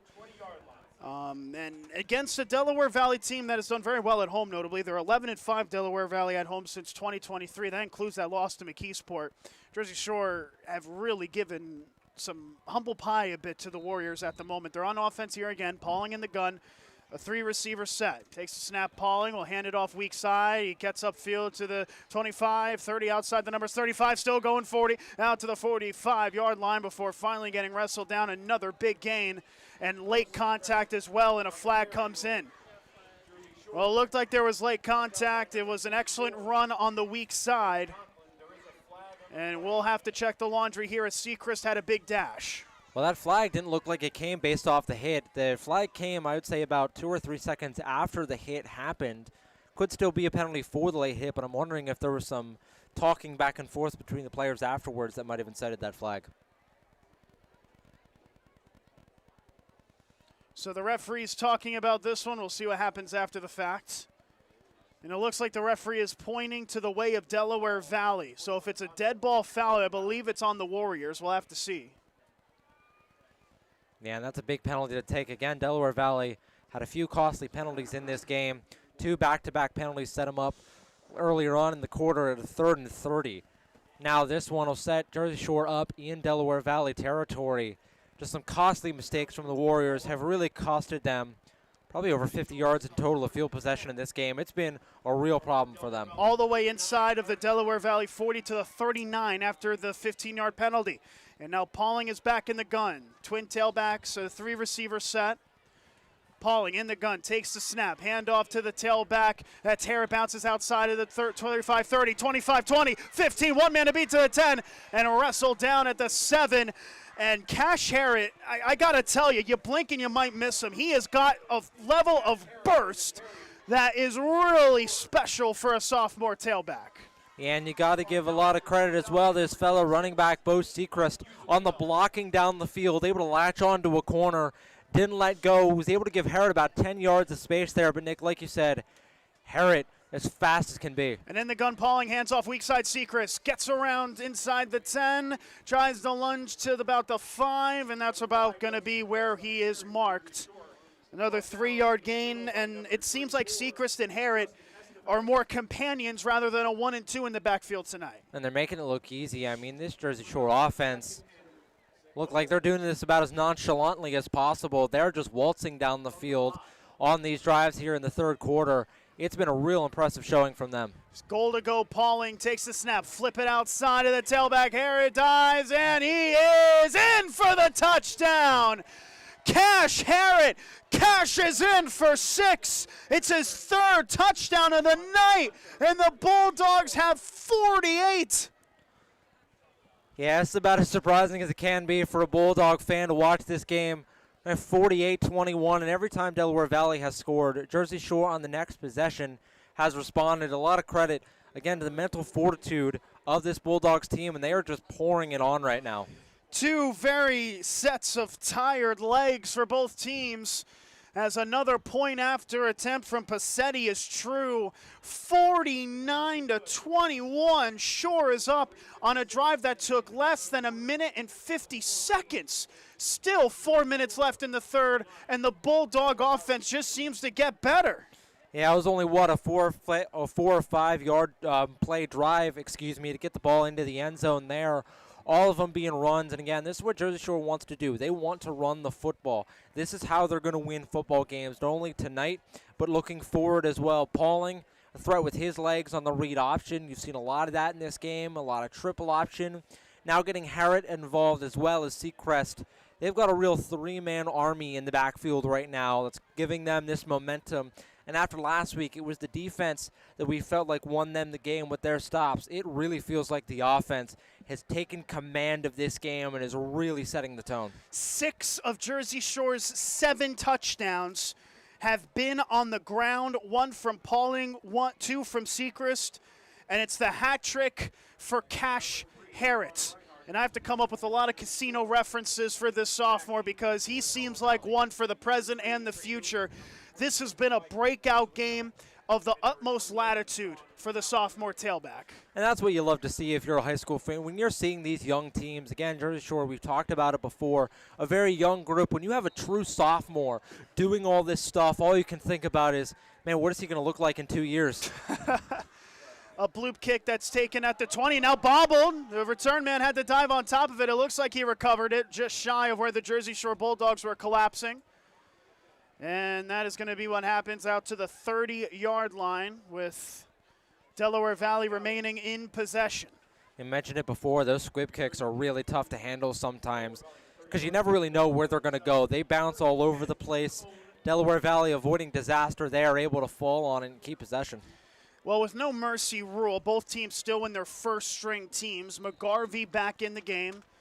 We've seen a couple of touchdowns in the span of less than 4 minutes of game time. There's still 4 minutes left in the third. A 49-21 Shore score. Under center, McGarvey takes the snap. Hand off to the tailback, gets upfield, and Usolino is loose to the 40. 45, breaks a tackle across midfield. 45, 40, wrapped up inside the 40, and finally brought down at the 37. They are padding the stats here at Warrior Stadium as Usolino has a big dash, and another Jersey Shore player is down, and what looks to be cramping as well. And again, Delaware Valley just not going away. Usolino, good blocking up front on that zone run scheme. Usolino able to find the second level, get upfield, make a few miss, and his speed in the second level has really impressed me so far in this game, Nick. When he gets into open field, he's really tough to bring down. A correction, it was actually Sean Canali who was there on the run, so the third string, this backup tailback who plays opposite of the fullback, Julian Estevez. Well, I was wondering why Canali had such a burst this late in the game. It's because, he's mostly been playing on the defensive side of the ball, but he's shown that he can get it done on the offensive end as well. He got a couple of carries against McKeesport Canali, and the senior is able to get a big burst inside the Jersey Shore 40 to the 38. The player down on the field was Ace Willits, the sophomore defensive end who comes into the starting lineup in his sophomore campaign. He will check out of this contest for the time being as play will resume. Less than 4 minutes to go in the third. 49-21, Shore is up. The quarterback is still McGarvey. The tailback, Canali, as it's handed off again to the aforementioned halfback, takes a big hit at the line of scrimmage. You heard it, the pop from up here, as he's wrestled down to the 36 for a 3-yard snag. Yeah, that undeniable pop of helmet to shoulder pad. Like you said, you can hear it up here in the press box. Almost sounds like a cannon going off, like the Delaware Valley cannon they have in the end zone even. But yeah, Delaware Valley doing a good job, and their run blocking has been really impressive in this game. They're giving their running backs a lot of space to work with. 2nd down and 8 at the Jersey Shore 36. 3 minutes to go in the third. Going to pass is the quarterback McGarvey. Throws quick left side. It's incomplete. But Laundry on the field for a flag. It had come right on the snap from McGarvey. The intended receiver was Dabney, as he wasn't able to haul it in. And now we'll check the Laundry on the field here. And a penalty that looks to be on the offense. Illegal shift on the Warriors. And that penalty will be accepted, of course. So 2nd down and 13 will be the call. And again, just some more self-inflicted wounds here from Delaware Valley. As soon as they get momentum, they've been driving a bit. Another costly penalty backs him up. It's been a lot of this game, and they've really cost themselves a lot of yardage in this game. So it backs up to the 41 of the Shore. 2nd and 13 for the Valley. They scored 21 points against McKeesport in a 51-21 loss. And the I formation is McGarvey. Canali still the tailback. Hard count, some movement, no flag as it's handed off to the halfback. Canali rather takes it upfield, breaks a couple tackles, gets inside of the 35 to the 33, and that's where you have the fresher legs winning out there. And McGarvey almost got the Shore defensive line to jump. You saw a bit of a jump there. Didn't go over the neutral zone, but it was really close. On 3rd and 5, McGarvey goes quick. Big play here. McGarvey, play fake to pass. Fakes, now fires right side. Catches made Estevez inside the 25. 1st down to the 20 as he broke a tackle and was rattled out of bounds inside of the Jersey Shore red zone as Delaware Valley's offense keeps going. And Shore's had a real problem tackling in open space. There's another one. Another missed tackle there on the open field on the sideline. Estevez gets another 4 or 5 yards out of it, and Delaware Valley's driving. McGarvey under center in the I formation, takes the snap, handoff, Canale gets upfield, has a space inside the 10 to the 5, lunges for the end zone, and he's just shy. Oh, to the 1 yard line it seemed. The near side official had the signal. Canale is slow to get up now as he was just shy of the painted turf. Yeah, Canale fell to the ground hard there, and he was dragged down. It looked like his head might have made some contact with the turf. That or it was his shoulder, but he came down hard on his right side. Hope to see him get up. But Delaware Valley, again, running the ball has been their bread and butter here on the last few drives as we're nearing almost 3 touchdowns in about 3 minutes of game time. Whew. This third quarter just continues to drag on, doesn't it? It does. 2 minutes and 7 seconds. I doubt if we saw a game last as long for the rest of the season as this one with how long it's been. Of course, that's all secondary to the health of the tailback who is now Canale. He was able to hop back on his feet. Very good sign. Sean Canale, a senior who starts at cornerback for this team. Playing tailback, he had a couple carries against McKeesport and jogs off the field on his own strength. So 1st and goal at the 1. Delaware Valley trying to punch another one in. And Delaware Valley, you're looking ahead now. If they score on this drive, do they consider going for an onside kick coming out of it? I think it's something you have to consider with your offense playing as well as it is. But first, they've got to punch this one in. And for Jersey Shore, blitzed a lot last week, not seeing as much of it in this game, and it's been surprising because it worked for them to stop the run last week. McGarvey, full house set, under center, takes the snap, handoff. It looks like Estevez, who lunges his way in for the touchdown. Justin Estevez, his 2nd rushing touchdown in as many matches. And that makes it 49-27. Jersey Shore leads, the extra point coming up. I'll tell you what, Nick, even when you know it's coming, that cannon makes you jump a little bit every time. Well, there's a cannon on the right side past the end zone that faces to the Delaware River as the point after from Decker nearly blocked but is able to find its way through. And it thumps like if you feel it in your chest. If you don't like a heavy metal show, like one bass drop is all it takes for that cannon to make an appearance. So on the extra point, 49-28, Jersey Shore leads as both teams decide, you know what, let's put the difficulty on rookie mode and get going offensively. Yeah, put it on rookie mode, put it on arcade for those out there, those Madden players out there. It's been a fun one to watch offensively here in the third quarter. But again, Nick, if I'm Delaware Valley, I'm really considering trying to go for an onside kick. Maybe a surprise onside kick. When you're looking at the clock, you've got about 13 minutes left of this game. You're still down 4 scores. You've got a lot to make up here, and I think a way that you could jumpstart your offense, if you can get the ball back here, score again off an onside kick, because you've had trouble stopping this Jersey Shore offense, and because they want to run the ball, they're going to bleed this clock to, you'd assume, at least the end of the fourth quarter. I think I would heavily consider trying to get the ball back via an onside kick.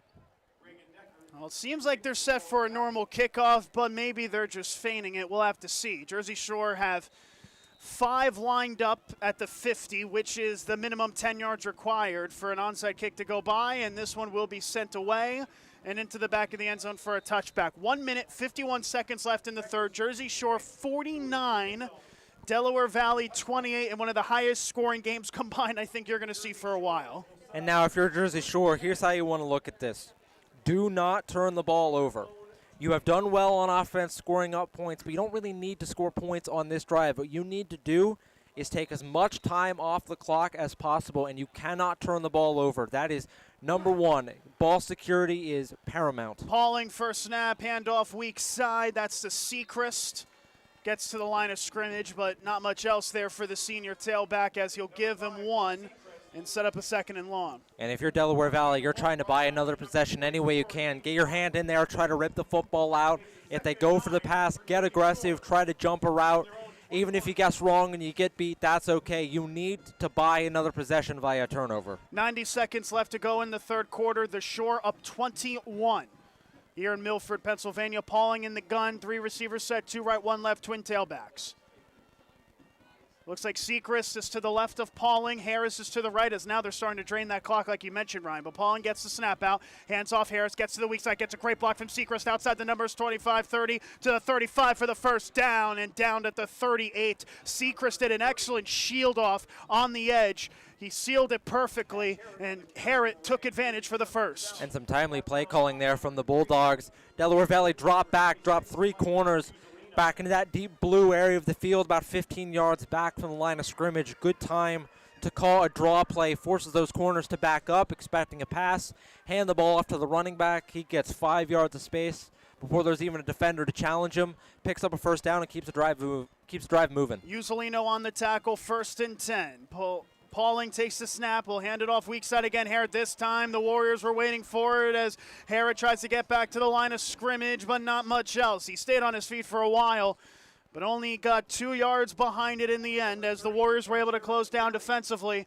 And that is going to be how a very long third quarter of action ends as we head to the fourth here in Milford. It's Jersey Shore 49, Delaware Valley 28. You're tuned in to Jersey Shore Football live on the Bear Country Sports Network.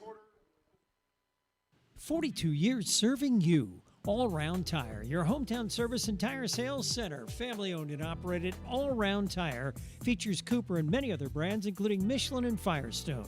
Make us your first choice, not only for passenger, light truck, farm, and ag tires, but also for service, brakes, exhaust, belts, and hoses. We offer the only vulcanized flat repairs in the area. PA State Inspection 2, open weekdays 8 till 5, Saturday till noon.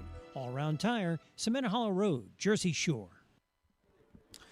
3 quarters down, 1 to go from Warrior Stadium in Milford, Pennsylvania. The Shore trying to wrap up a very impressive resume-building victory against Delaware Valley.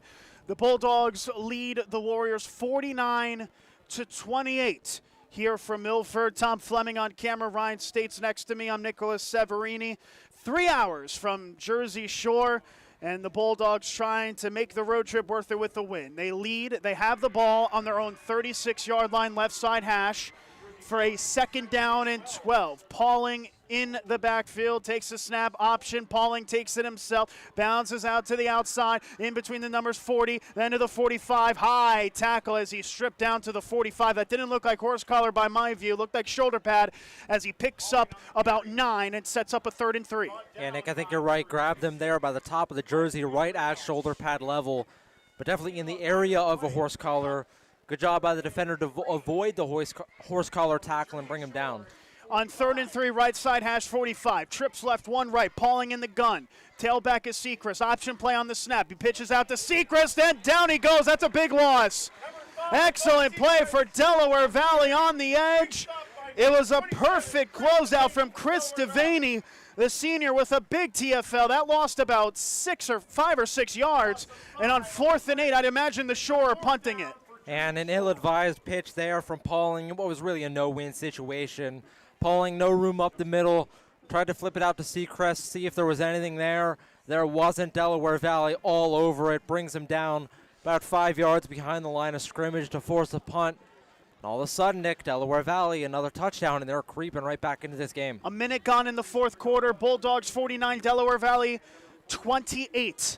High snap, recovered well by the punter Ryan, as this one is a line drive. Might have been partially blocked. Takes a bounce in favor of the Shore out to about the 30, and then an up man dives onto it at about the 26 as it kept rolling. This might be the worst field position Delaware Valley has had to start a drive today. And that's saying something because they've had a lot of drives. But it is going to be inside the 30 where Delaware Valley will operate here on an offense that's really clicked on the last couple drives. And Jersey Shore on that last drive took about 3 minutes-ish off the clock. If you're looking from Delaware Valley's perspective, down 21. If they can score here quickly, they have room to give the ball back to Jersey Shore again, force another 3 and out, or adjacent to that, get the ball back again. They're creeping back into this game. And they have enough time where they can do what they've been doing best, which is run the ball. McGarvey under center in I formation. Usolino's the typical tailback on a play fake. The quarterback will keep it on the outside, cut upfield to about the 30, and will get wrapped up at the 31. An upended effort as McGarvey got a pair on the play They'll call about 4, actually, in fact, after the spot, as Sechrist brought him down, 2nd down and 6. And that's what Jersey Shore needs to do. They need to make this drive, either get a 3 and out or make it take as long as possible. Same set, McGarvey on the handoff and a flag. Jersey Shore was really putting pressure on the nose. It looked like they were about to send the house into the A-gap there. There might have been some premature movement, but no, a false start on the Warriors instead, in fact. Yeah, that's another one there. Looked like the center, seeing that pressure coming up the middle, trying to make adjustments on the line. Looked like his foot might have taken a step back. That's enough to warrant a false start, and again, it sets Delaware Valley back. After another good gain there, they set themselves back. Not the start the Warriors would have wanted. 10 minutes now left in the game. It's 2nd and 11 for the Warriors at their own 26. McGarvey under center in the I formation. Takes the snap. Handoff Uzzolino upfield to the 30. Negates a lot of that false start yardage as they'll mark him down at the 31-yard line. A pickup of 5, 3rd down and 6 upcoming. And the Valley looking to go quick now in the no huddle. McGarvey again under center, play fake. He looks to throw, fires over the middle, catch is made by the tight end Dabney at the 1st down and more. Pass midfield, 40, 35, 30, 25, and brought down inside the 20 to the 17. Well, James Dabney was just looking for the 1st down, and when he turned upfield, there was nothing but turf ahead of him. Yeah, Carter Reinhardt, the one to bring him down. And again, this is what can happen when you have a high-scoring game like this, and a lot of players playing 2 ways. The Bulldogs defense looks really tired at the moment, Nick. 9.5 minutes to play. A big gain to get into the Jersey Shore red zone. McGarvey under center. 2 receivers right. I formation. Takes a snap. Handoff Uzzolino. I tell you what, the defensive line isn't tired. A big play and a big TFL from Talon Lope as Uzzolino lost 3. And Lope, one of the few seniors on this team, making a big play to try to take some momentum back. A good tackle for loss there. Force Delaware Valley to reset. They can't go quick on this play. Force them to take a step back. Allow your defense to get a little bit of breathing room, get a little bit more rest under them, and get ready for the 2nd down. On 2nd down and 13, less than 9 minutes to play here in Milford. They come out of the huddle. They only have 10 seconds to snap it. McGarvey is under center. Uzzolino, the lone tailback, it's trips right. McGarvey takes the snap, fake the handoff. It's a reverse play to Newton. Gets upfield, gets grass. 10-5, touchdown, Delaware Valley. Trey Newton with his first rushing attempt of the season goes all the way into the end zone from about 17 yards out, and a big score for the Warriors to stay in it with 8.5 minutes to play. And the Warriors, all the momentum in the world right now. Trey Newton on what was a designed reverse play, kind of walking around there in the backfield. No one touched him. Was able to find a gap right up the middle. Shot right up the gap, able to score, and now Delaware Valley pulling within almost 14.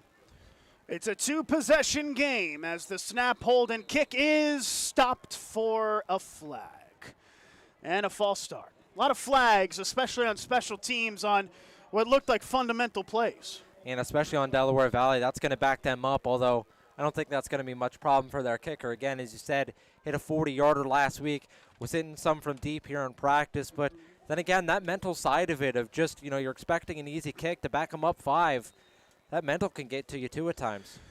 Ryan States will find out if the commentator's curse is real live tonight. Here's Reagan Decker for the point after. Snap, hold, kick on the way is good. So no cursing here from the commentator as the lead is cut to 14. Listen, 8.5 minutes left. This game's not over. Oh, there's plenty of time now if you're Delaware Valley. I said before about maybe wanting to consider the onside kick. Right now, that's out of the question. Jersey Shore on their last drive took about 3 minutes off the clock. If they do that again, you're going to get the ball back around 5 minutes, let's say. That gives you plenty of time to drive down the field, score again. Then you might have to go for the onside kick if you want to tie the game. But if you're Delaware Valley, you're feeling about as good as you can be down 14 where you're at right now. All the momentum in the world. Jersey Shore looking very tired, looking a little defeated almost on the field. We'll see how they respond to it. But if you're Delaware Valley, like I said, you're about as happy as you can be down 14. 49-35, Jersey Shore up, 8.5 minutes left to play in this ball game. The Shore will receive this next kickoff. You brought up the onside kick potential, Ryan. With 8.5 minutes left, both teams with all 3 timeouts. You don't exactly need to at this stage. As Decker We just made that point after attempt. We'll send it away. 2 back deep to return. No one for Jersey Shore has received a kick yet today. They have all gone in the end zone for touchbacks. And the ball has fallen on the turf. The turf monster picks up a victim at the 40 and is the football himself that falls victim to it. Well, we're near the Delaware River, aren't we? And you know that the turf monster loves a good body of water, don't they? Yeah, that or the wind from the lake there, taking the football and blowing it off the tee. Second time lucky for Reagan Decker. And this time he's able to send it away, but this one will be returnable. Bounces once at the 12, picked up finally at the 5. He takes it to the 10 near side. 15 is Reinhardt to about the 20-yard line, and then we'll get met down at about the 23. So 8 minutes and 21 seconds left. You would imagine a touchdown here would end the game for Jersey Shore. They have stagnated on their previous drive. Took a lot of time off the clock. I wonder what they do here. Delaware Valley should be noted. All 3 timeouts still in their pocket. Yeah, Delaware Valley not really worried about time at this point. If you're Jersey Shore, really any points almost puts this game out of reach. Like I said, right now you're up 14. Field goal puts you up 17, back up to 3 possessions.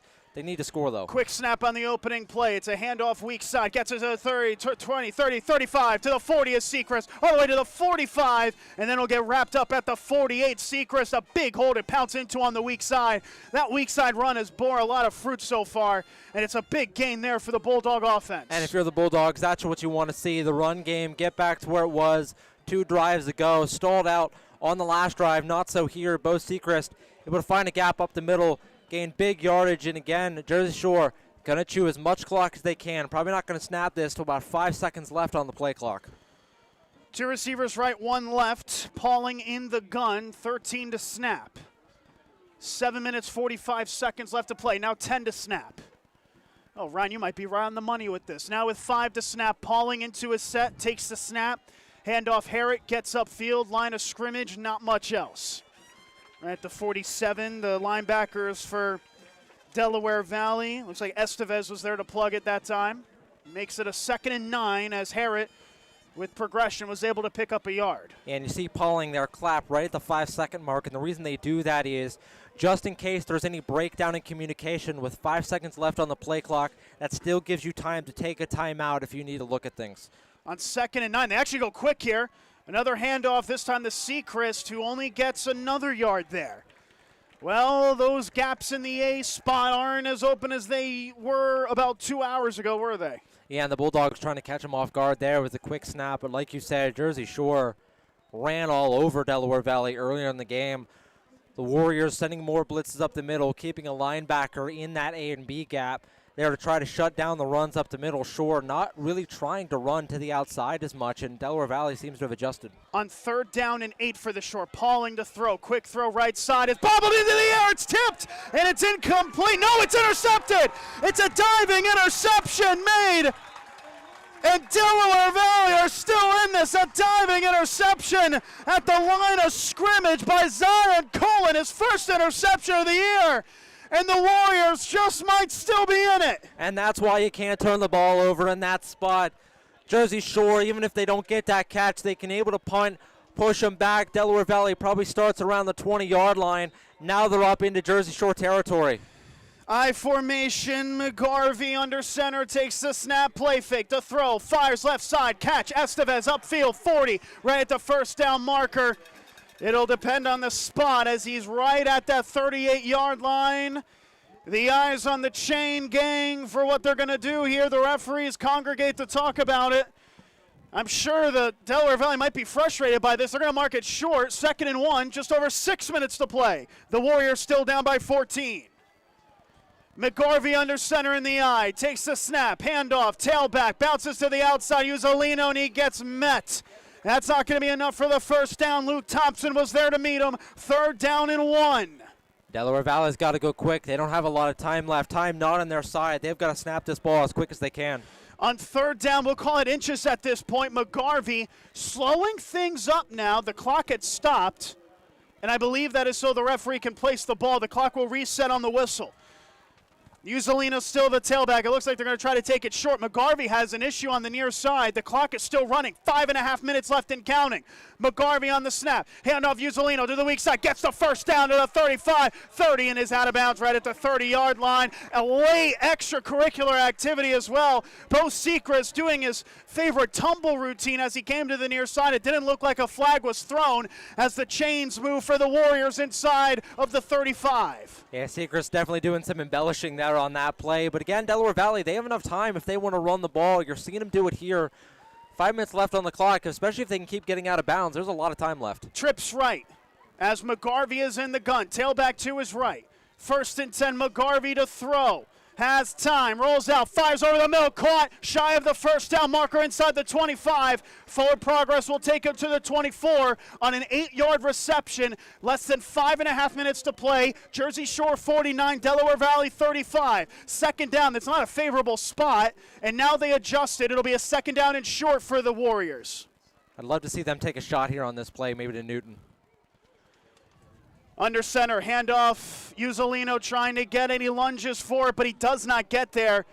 He needed 3, it looks like, on the change of spot. He only got 1. 3rd down and 2, less than 5 minutes to play.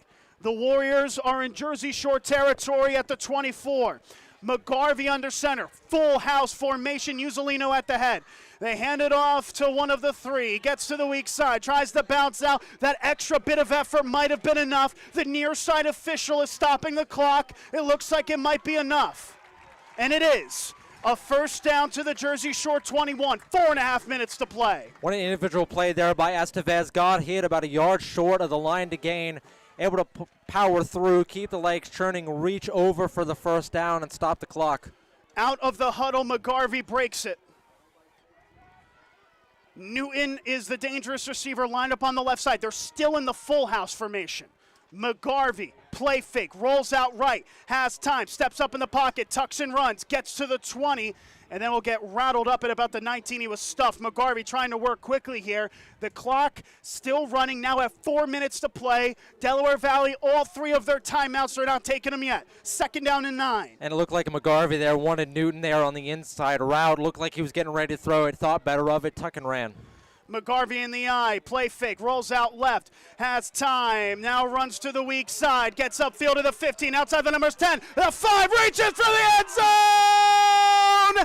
And it looks like the back official called him short. The back official called him short. He was short of the end zone as his foot went out of bounds. It's a first down with 3.5 minutes left. Oh, and Nick, his foot must have went out of bounds right before he touched the pylon.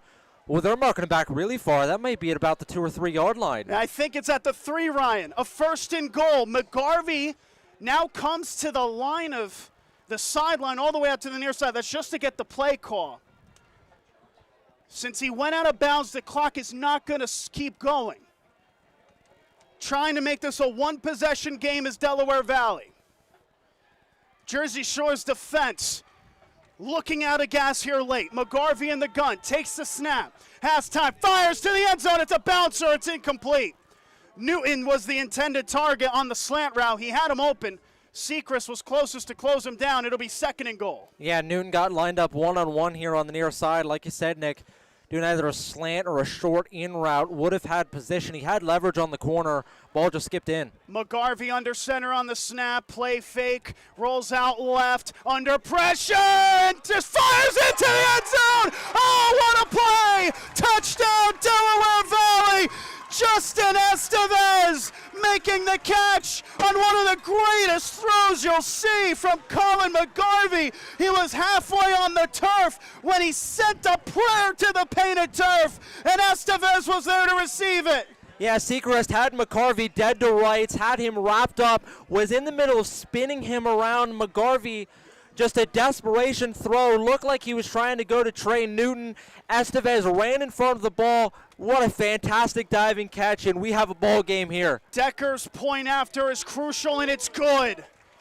Have you ever seen a football game quite like this?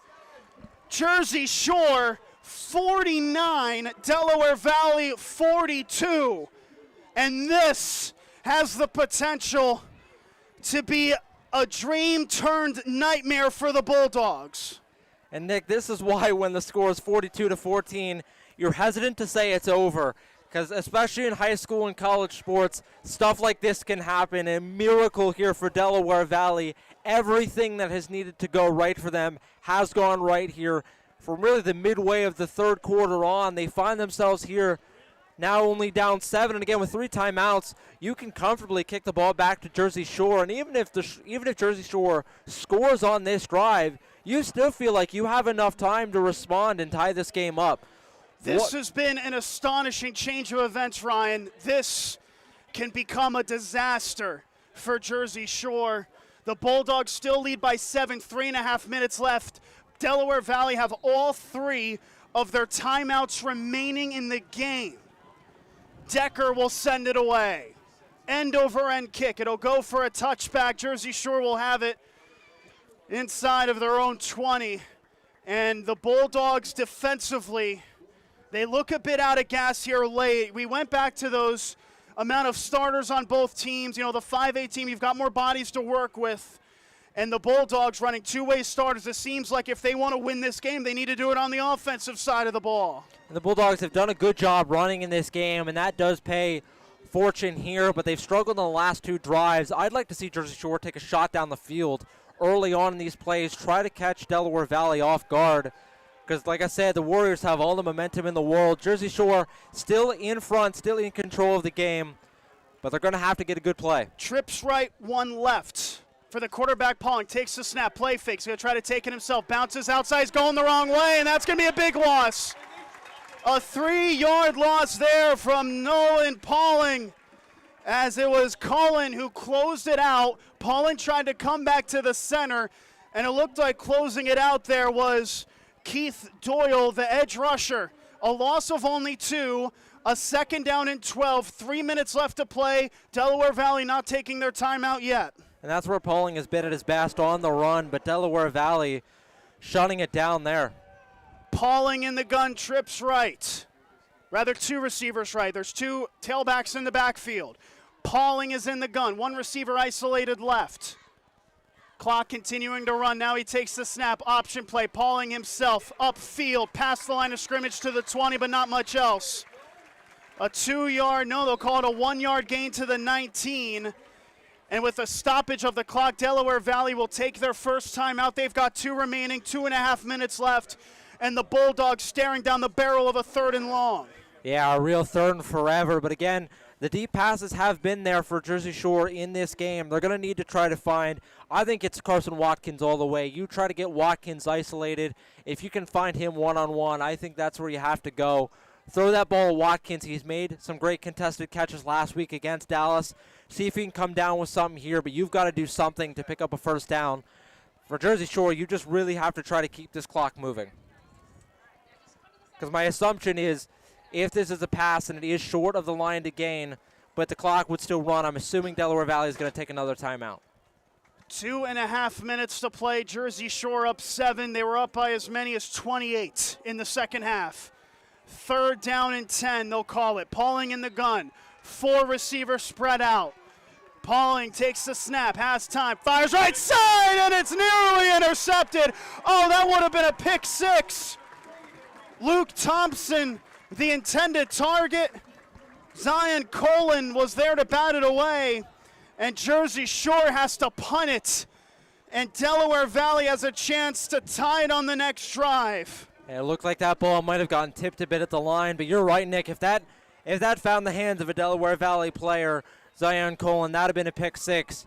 Avoiding disaster there for Jersey Shore, but now you have to punt it away. Delaware Valley, if they score again, all of a sudden we have a tie game, or maybe not, depending on if they would want to go for 2. This 4th quarter has played like a Greek tragedy. It's been slow. It's been painful. The Bulldogs are trying to make something happen here defensively as this one's returned at the 35. Takes it to the 40, Newt, 45. Cross midfield to the opposite 45 and is finally down at the 43-yard line. That was the return man. That was Trey Newton getting a great return. And now with 2:19 left and 2 timeouts, Delaware Valley, who trailed by as many as 28, will have a chance to tie or win the game down 7. And it sounds like this stadium here is about ready to explode, Nick, on that return. Everyone standing on their feet, stomping their feet as he gets it. Delaware Valley's got a really interesting question if they manage to score, but again, that is still a big if. All Jersey Shore needs is one stop, and they can put this game out of reach, but it has been hard to find. I formation, McGarvey, first play, handoff to the tailback, Uzzolino, who gets past line of scrimmage for a yard down at the 42. Uzzolino trying to get going here late. 2nd down and 9. Del Val do not use a timeout. There will be about 2 minutes left when they take the snap. 2 receivers on the right side. Tight end left is Dabney. McGarvey under center takes the snap. Play fake. McGarvey rolls out right. Tucks and runs. Under pressure. And down he goes. Only back to the line of scrimmage. He might have lost a yard. McGarvey tries to go quickly. It'll be 3rd and 10. Del Val do not use a timeout. That clock's going to keep running. 140, 139, 138 and counting. The Warriors with 2 timeouts. They don't use them, and now they use them about 15 seconds after the previous play ended, Ryan. When their coach does not look happy, I think they wanted to call a play before that. I think a lot of the players there on the field were wanting to call a timeout, try to regain some composure, not able to find it. I think the Delaware Valley coaches were wanting them to get the play off, and I think I would have agreed with them. I'd rather keep the timeouts in the back pocket, but now you end up bleeding 15 seconds for about nothing. But on that last play, a good job there by the Jersey Shore defensive line, able to put pressure on McGarvey. McGarvey has floundered a bit when he's had the pressure in his face. Jersey Shore not been able to get it on the last few drives, gets it there, able to bring him to the ground and set up Delaware Valley on a big 3rd and long. 3rd down and 10. The Warriors with it at the Jersey Shore 43, and 1 minute and 33 seconds left. Jersey Shore 49, Delaware Valley 42. Here we go. 2 receivers set. McGarvey in the gun. Tailback to his left, Uzzolino. McGarvey to throw. Fires left side. It's up in the air and incomplete. A jump ball. No one knew he would come on the end of it. Nolan Pauling was there to bat it away. The intended target, Newton. It's 4th down and 10. And a good job there from Pauling to meet the receiver at the apex of the route. When that ball is getting ready to hit Newton's hands, Pauling able to get in there, get a hand in, knock it away, and set up a 4th and long. This is for the game. This is the game for the Bulldogs. 1 stop and they win it. Trips right, 1 left. McGarvey in the gun, takes the snap. Quick throw, right side, babbled it incomplete.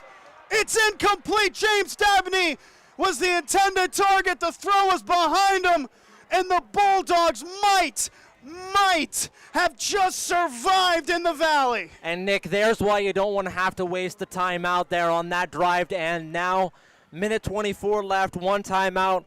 You can't stop the clock enough. Jersey Shore can just run this game out. But man, did Delaware Valley give them a heart attack there to end it. It was a 28-point lead, Ryan. As our voices go here in the press box, it's a shotgun formation as they look to run a play here, Ryan. Pauling in the gun, low snap, recovered well. Handoff to the tailback. Seacrest is his 1st down and more inside the 45 and slides down to the 41. A player for Delaware Valley has heard he took an awkward landing, it seems, as Seacrest got the 1st down. That all but does it. But now that is all secondary to the health of the Delaware Valley player who took an awkward landing on the field. Yeah, and you hate to, especially when Jersey Shore did not have to run a play there. Unless I'm mistaken with the clock management, but I think I'm correct that they could have kneed the ball out and ran the rest of the clock out. We questioned why they didn't do that last week versus Dallas, doing the same here, maybe just wanting to put that final staple on the win, but you hate to see a player go down in what ends up being a meaningless snap. Thankfully, a good sight to see here as the injured player was able to get back onto his feet. And it looks like he was able to get back on his own strength as well. You never wanted to see something like that occur with the closing stages of the game beckoning. It was Chris Devaney, it seems, who was able to get up on his own strength, and we're thankful for that as well. A 1st down and 10 for the Shore here, as the clock now will continue on the referee's whistle. 1 minute 17 left. The Warriors have 1 timeout. And the Bulldogs will get back into the offensive set with a running clock. Well, Jersey Shore, they certainly took their punches in this game, especially in the fourth quarter. But you have to give the defense credit. They bent to their very extremes, Ryan, but they did not break here in the final drive when it counted most. And that takes some real heart here from the Bulldogs' perspective. I mean, when you're looking at it and you have the lead you have, you maybe get a little comfortable. And when you blow that lead all the way down to a 7-point game, the nerves start creeping in for them on the field. Did a good job, though, to avoid it and still earn the win. One last handoff to the tailback. Delaware Valley has a timeout. They decide not to use it. An instant classic in Milford, but it's the Bulldogs that survive here in Warrior Stadium with 23 seconds left. The sides will rock around a bit. Some handshakes as well as the Bulldogs drive 3 hours to northeast Pennsylvania. And they really took their share of punches, but they defeat Delaware Valley, a final score of 49-42, a game that will not soon be forgotten for both teams as the cannon goes with a little extra gunpowder on that occasion as the Bulldogs are victorious. And a quick note as well, the trivia winner for the second half, Stephanie Groh of Linden is the winner. Congrats to Stephanie there for the closest to the mark as the Bulldogs win and improve to 2-0 on the season. Ryan, your closing thoughts. This was a great game for both teams, a really good showing from Jersey Shore up until about midway through the third quarter. Fell apart a bit, but again, like I said, a good job to hold on, and that takes some real mental fortitude, like I said, to hold on to this game and hold on to the win, especially there at the end with the big defensive stop to clinch the win. A good game from Jersey Shore, a really good showing from Delaware Valley to fight back into this game. And, man, what a thriller this game was, Nick. And so with a quick post-game wrap-up, only because we have a 3-hour drive back, the Bulldogs improve to 2-0 on the season. They're back on the road next week as they take on Selinsgrove before a road trip to Shamokin. 2 very important games to watch. As Delaware Valley dropped 0-2, they have a road trip next against Central York and Scranton Prep to come. That's going to wrap things up here from Warrior Stadium. For our executive producer, Dave Stratton, and our director, Tom Fleming, color commentator, Ryan States, I'm Nicolas Severini saying so long again from Warrior Stadium. Your final score, Jersey Shore 49, Del Val 42.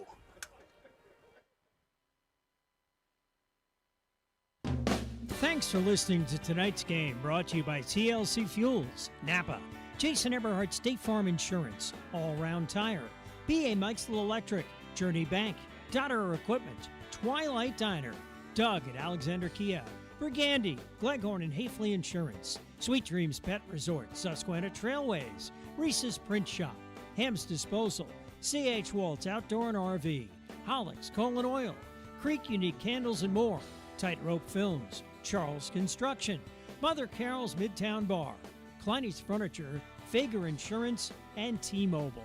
Get ready for our next broadcast next Friday. It's revenge time at Selinsgrove. Same deal as tonight. Live on 99.9 FM, streaming through Bear Country 999. YouTube for live video, search Bear Country 999. Hear it, see it, win free prizes on the Bear Country Sports Network and CentralPASports.com.